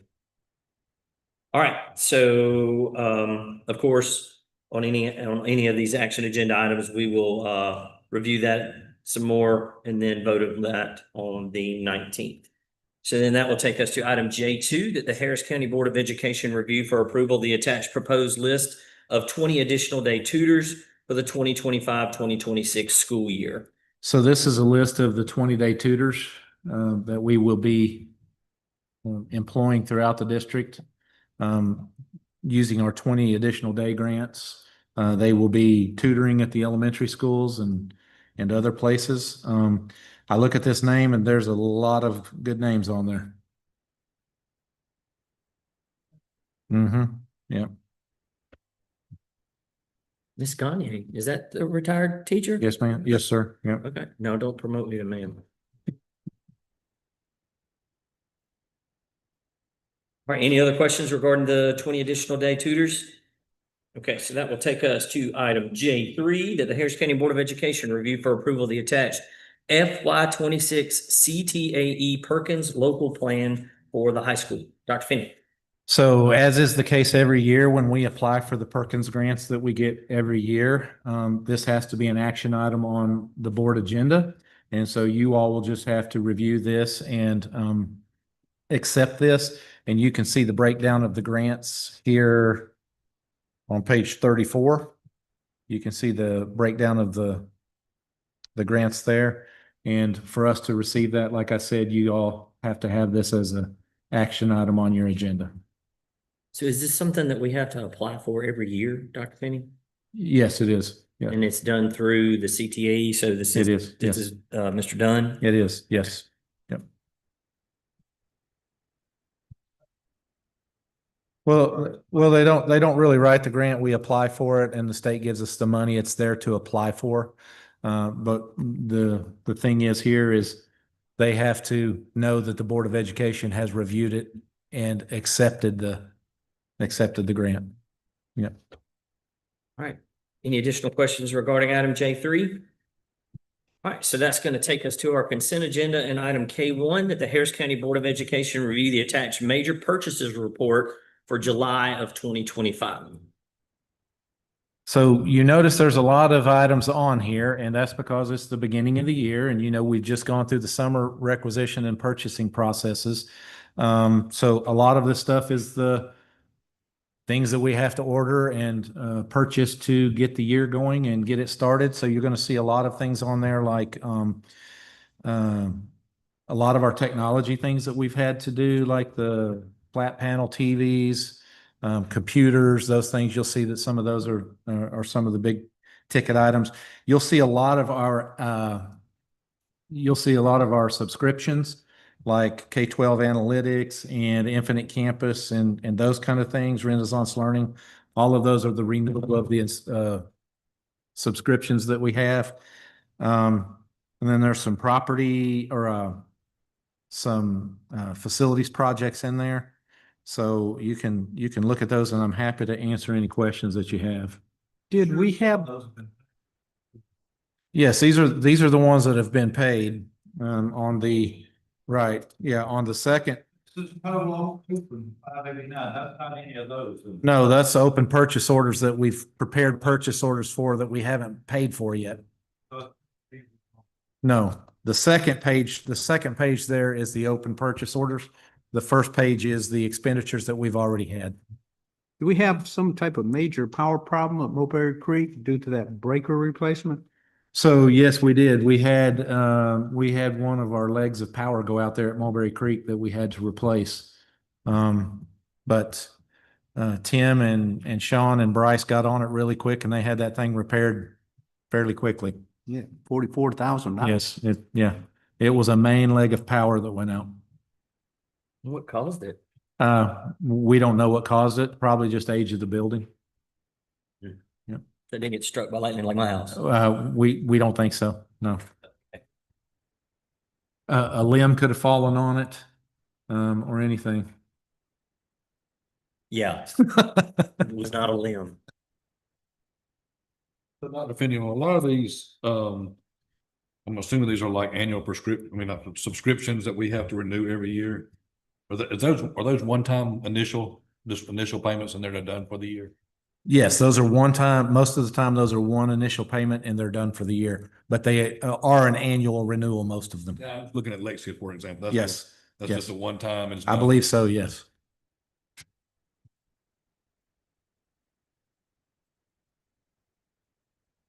And then I was going to ask, and Mr. Fisher, this may be for you. I don't know.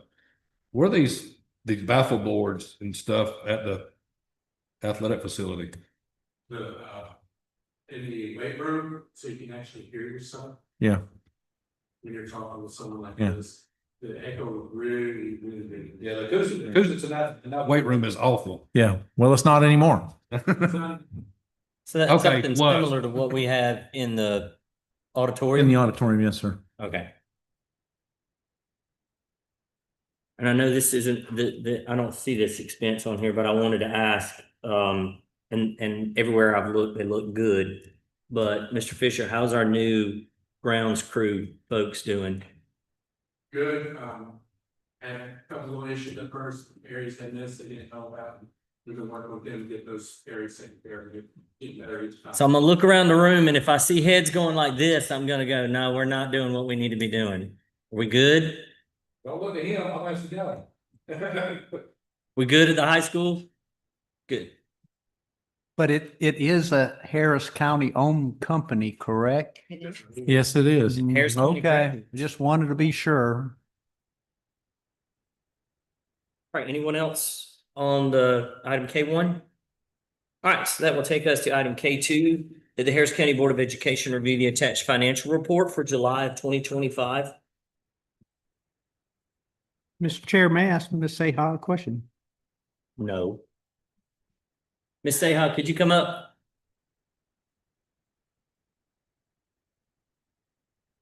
You probably know what I'm going to ask.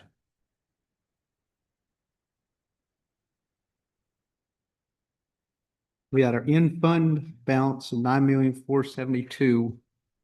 Of course, we only had what, 8% of our budget? But do we expect any more revenue to come in before the end of the year, or is this the total get us to the end of the year? This is it. This is it. Yes. So our fund balance Are we going to at go get a 6:30. can, or are we going to get a spray? We are monitoring it very closely. We do have a plan to get us through December, and there's certain expenses that, for example, state health, TRS, you don't actually have to pay that month's expense until the following month. It's due by the 10th of January.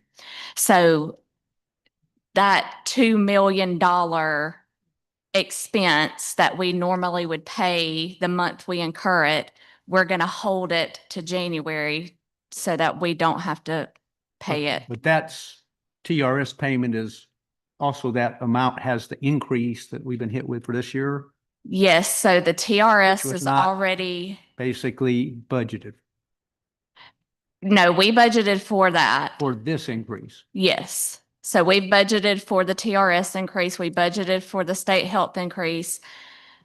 But we don't see that additional revenue that we budgeted for until January. And then our numbers from the commissioners on our estimated revenue allotment is off, or is not as much as they said it would be. Is that correct? The commissioners. Or from the tax office that we're collecting? So yes, so right now, the budget that everybody approved back in June, that tax number is going to change until tomorrow. As Shaylee said up here earlier, they have until tomorrow to go apply for that homestead exemption. So until all of those applications have been received by the commissioner's office and they process all those through their system, we won't know the true digest and the taxable value, which is what, the millage rate is calculated on and how we actually get the revenue amount, until they get all of those processed. Now, how long it's going to take them to do that, I'm not sure. Well, we heard the other night at the Board of Commissioners meeting that there has been biggest increase in homestead exemption. Yes. Which means if they do that exemption, there'll be less assessment value, which could possibly mean we receive less in revenue. Am I correlating that correctly? That is correct, yes. If it's significantly less than what we approved the millage rate for or what we budgeted, we will be mandated to come back before you present a brand new budget with the updated numbers, and you'll have to reapprove an amended budget. And if it's lower with this fund equity balance, then we will have to get a regular TAN. Yes, sir. A TAN is a tax anticipation notice. So if you don't know about TANs, you also have to pay a TAN back in the year that you borrow the money. So if we have to get a TAN to pay November and December's payroll, we still have to pay the money back in December plus interest. Plus the interest rates is higher than it has been in the past. Yes, sir. Mm-hmm. It's all done through your local bank, but it's the law that you have to pay it back in the same year that you borrow it. So it's not financially responsible to do one. I mean, to be honest, it's just not, because you're paying interest just to get through the month.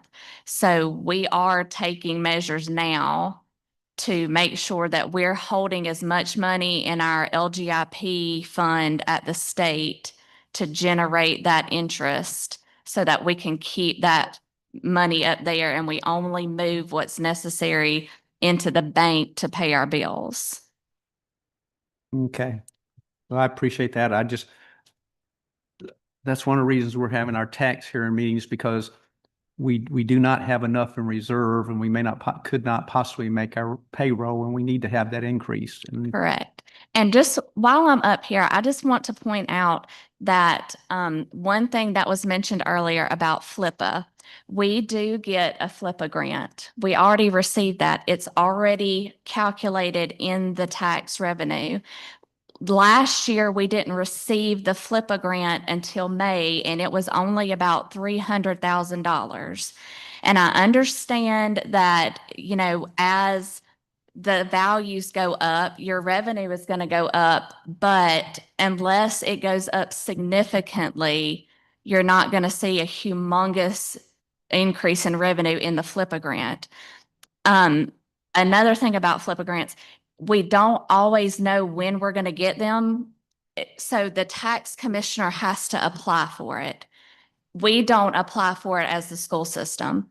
And then once the tax commissioner applies for it, and they apply for it every year. We've received it every year. So they apply for it, and then they receive the check, and then we receive our portion of lost revenue is what this grant does for us. It's a grant that gives us revenue back on money we could potentially receive in taxes on protected land, forest protected land.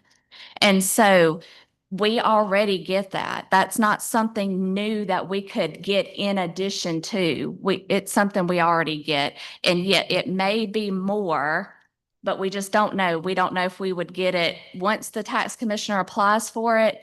You know, it's got to go through the whole process of approval, and then they get the money, and then they can come back and give us the money.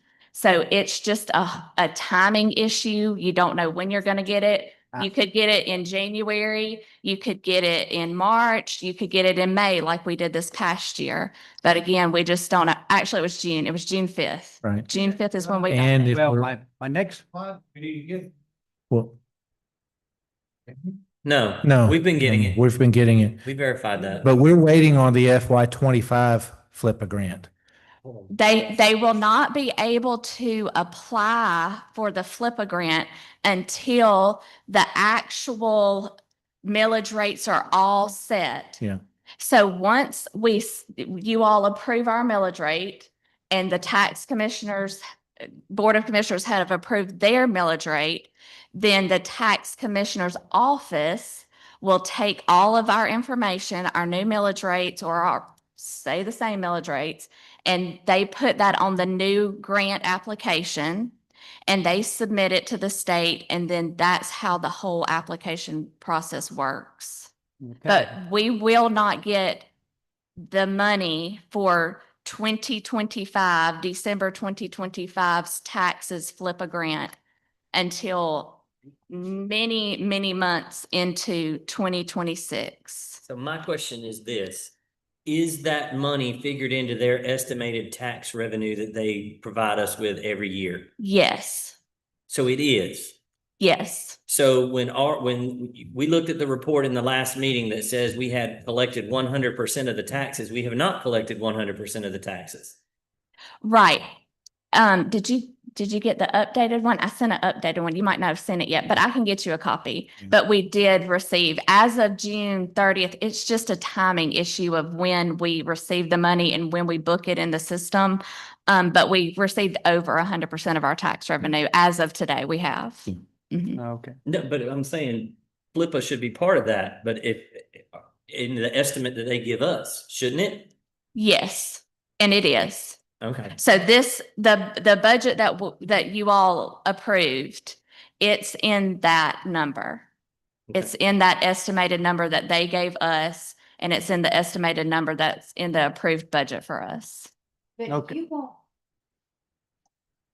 want that to be. Correct. It's just an estimate, the best estimate at the time.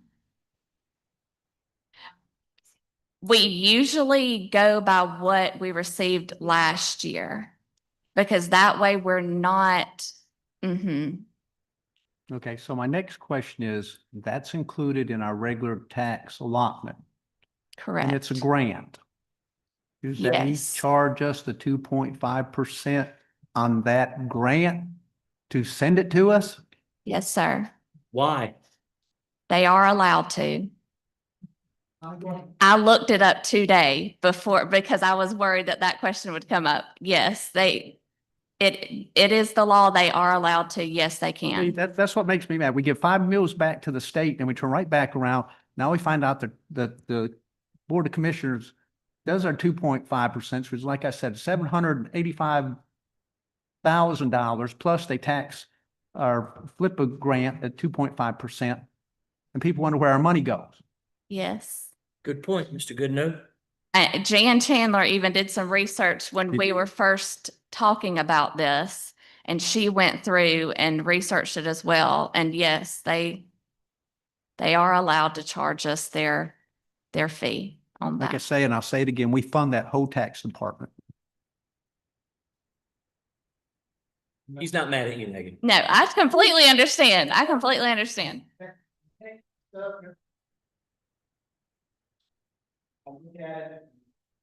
It just, it aggravates, because we can do our best, trying to set up budget to make our things meet.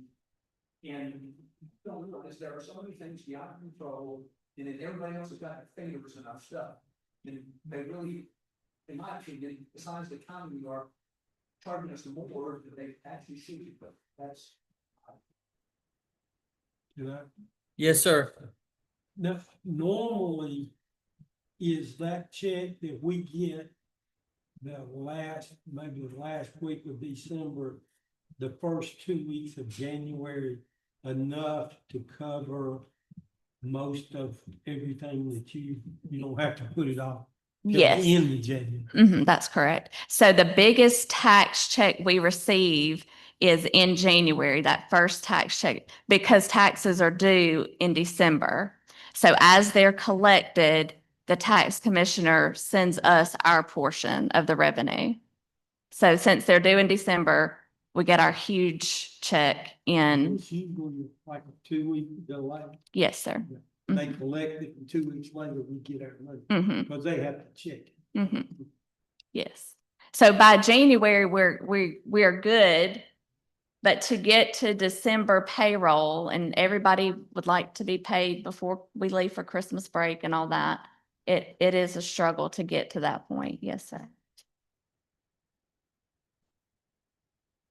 Thank You're you, welcome. Megan. You're welcome. All right, so that will take us to item K3, that the Harris County Board of Education review the attached quarterly reports from all principal accounts for the quarter ending June 30th, 2025. Those are in your packets. I trust that you will review those. If you have any questions, please contact those principals, and they could shed light on there if you do have a question, I'm sure. And of course, that will be voted on and approved next week, or on the 19th, excuse me. All right, so that will take us to item K4, that the Harris County Board of Education review the attached school nutrition report for July of 2025.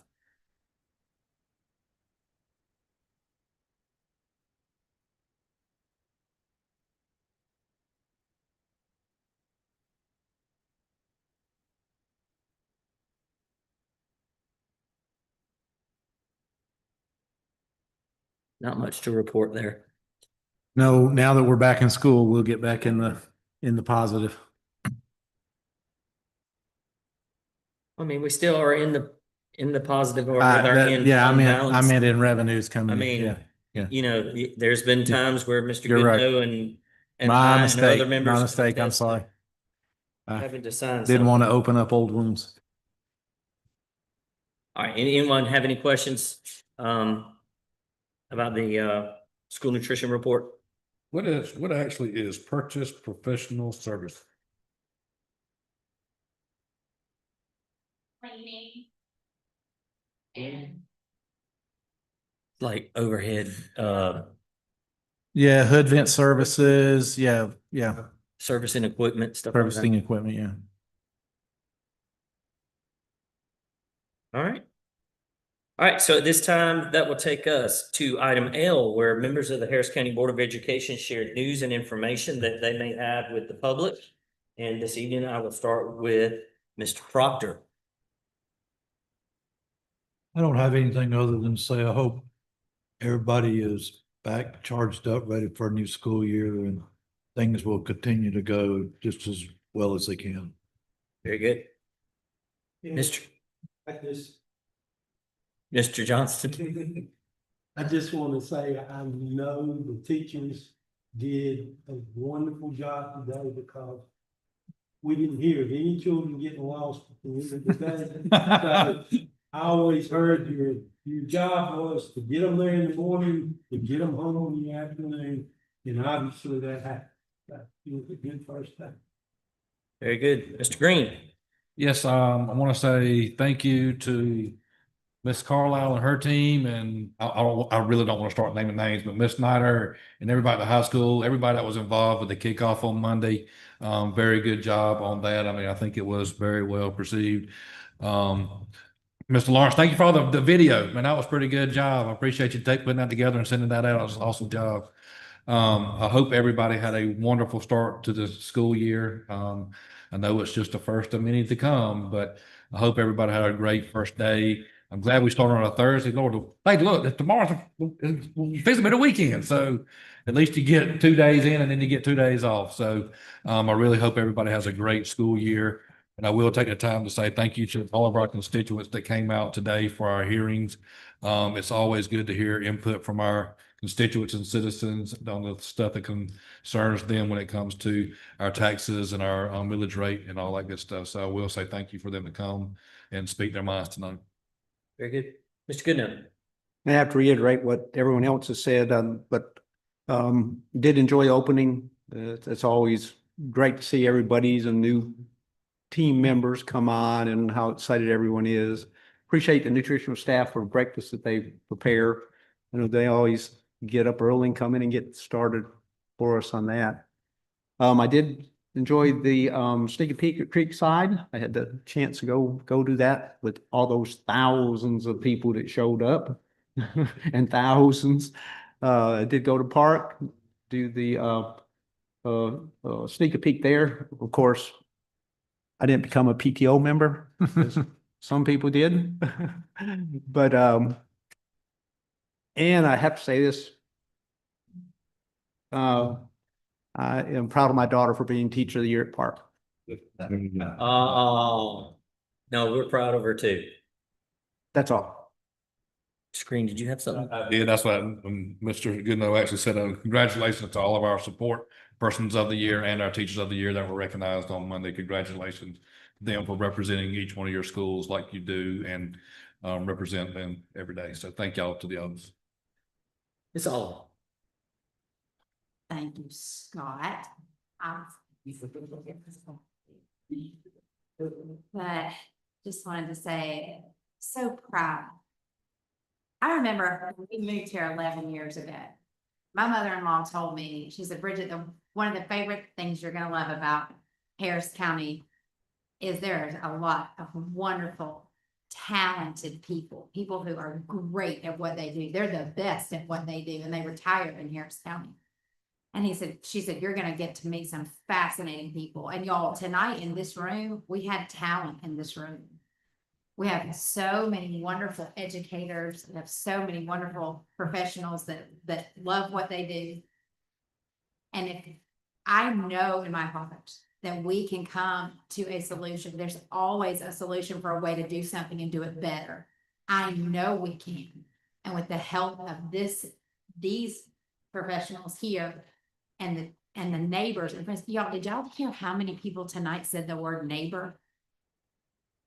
I love my neighbor. I'm concerned for my neighbor. And I thought you wouldn't get that in any other board meeting like this. You just wouldn't. We know our neighbors. We see each other at the DG and at Billy's and at football games and stuff. And we hug and we see each other at church and we can come up with something. And so we're not, we haven't already made up our mind. Did y'all see the faces on the crowd when they said, have you made up your mind? And we said, no. That we're still going to be, that we're listening, that a lot of them went, oh, they took a deep breath. So anyway, my point is that we're your neighbors, we're your friends, and we're just here to help, and we want it to be the best year ever. And we also want next year to be the best year ever, and then the next year. So I'm just really grateful. I was proud of us tonight. Good job, everybody. Dr. Sparks. Okay, thank you to Dr. Finney and his staff for the retreat. I enjoyed the information. You guys took and put that information together. Thank you, Ms. Carlisle, for inviting us to the new employee presentation. That was nice to see the new people joining. Sorry I couldn't miss them back to school. I was busy somewhere else. And happy first day of school, everyone. I'm hoping that you'll have an amazing year. Dr. Finney. I just want to say thank you to all the school administrators and all the teachers and all the district administrators for the first day of school. When you really think about everything that goes into a first day of school, it's a miracle. It really is, with all of the moving parts. And I try not to think about this, but when you think of all the things that can go wrong, that don't go wrong, because of these talented people right here and the talented people that are not here in the classrooms, it's just amazing. And I'm just honored to be a part of it. It's been a long day, but it's been a good day. And so I don't have much more to say than just thank you to everybody that made today a success. I'd just like to say, kickoff was great. Thanks to everyone that had a hand in that. That was awesome. We look forward to visiting you soon in your schools. Of course, we're going to let you get started, and then of course we'll come and barge in and interrupt your day. But we look forward to those visits when we get to spend time with you and your staff and your students. That's the most rewarding part of being on this Board of Education, where you can sit down with a little second or third grader at Creekside or not Creekside, at Pine Ridge, and you know, they'll tell you their whole life story, and they do dance and they play softball and they do this and and it's fun.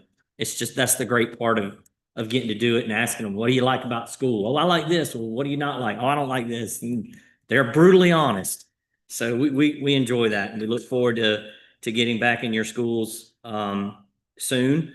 I wanted to apologize to Mr. Johnston. When I was up on stage the other day, I introduced him as Philip Johnston, and I apologized to him, but I wanted to apologize to you in front of everybody. I know your name is Stephen, but I just had Philip in my brain for some reason because Dr. Finney had already introduced him, and I apologize for that. No, I got to do better. Mr. Proctor, we want to wish you well. We know that you are having your knee replacement surgery tomorrow morning. Hopefully they'll do it this time. You are going to be in our prayers tomorrow as you go through that. And please have someone call us and let us know that everything went great. That is what I'm anticipating, and that's what's going to happen. And we wish you well. If you are not here in our upcoming meetings, we will understand. If you want to attend, I will help you get up here on this stage if you want to come. Or we'll put you, like we did with COVID, we'll put you a little desk over here. That's right. That's right. And lastly, I want to thank this body right here. Is my honor to be your chair. And nights like this are difficult because, you know, it's people talking about their lives and talking about how this affects them and their neighbors and this whole community. There were some very good things that came out from that group tonight, and some heavy thoughts that are going to have to go on in the upcoming weeks. And I'm sure we will get some more great input from the citizens in the other three sessions that we have. But I want to personally thank you all. This is a great team. You all, you put this job, and I know we get $100 a meeting, and trust me, we're not making millions of dollars, and I'm not getting a kickback from somebody about being on the school board. But I just want to say thank you to all of you. You take this very seriously. You don't take any of the decisions that we make for granted. And I thank you for your professionalism, and I look forward to working with you some more.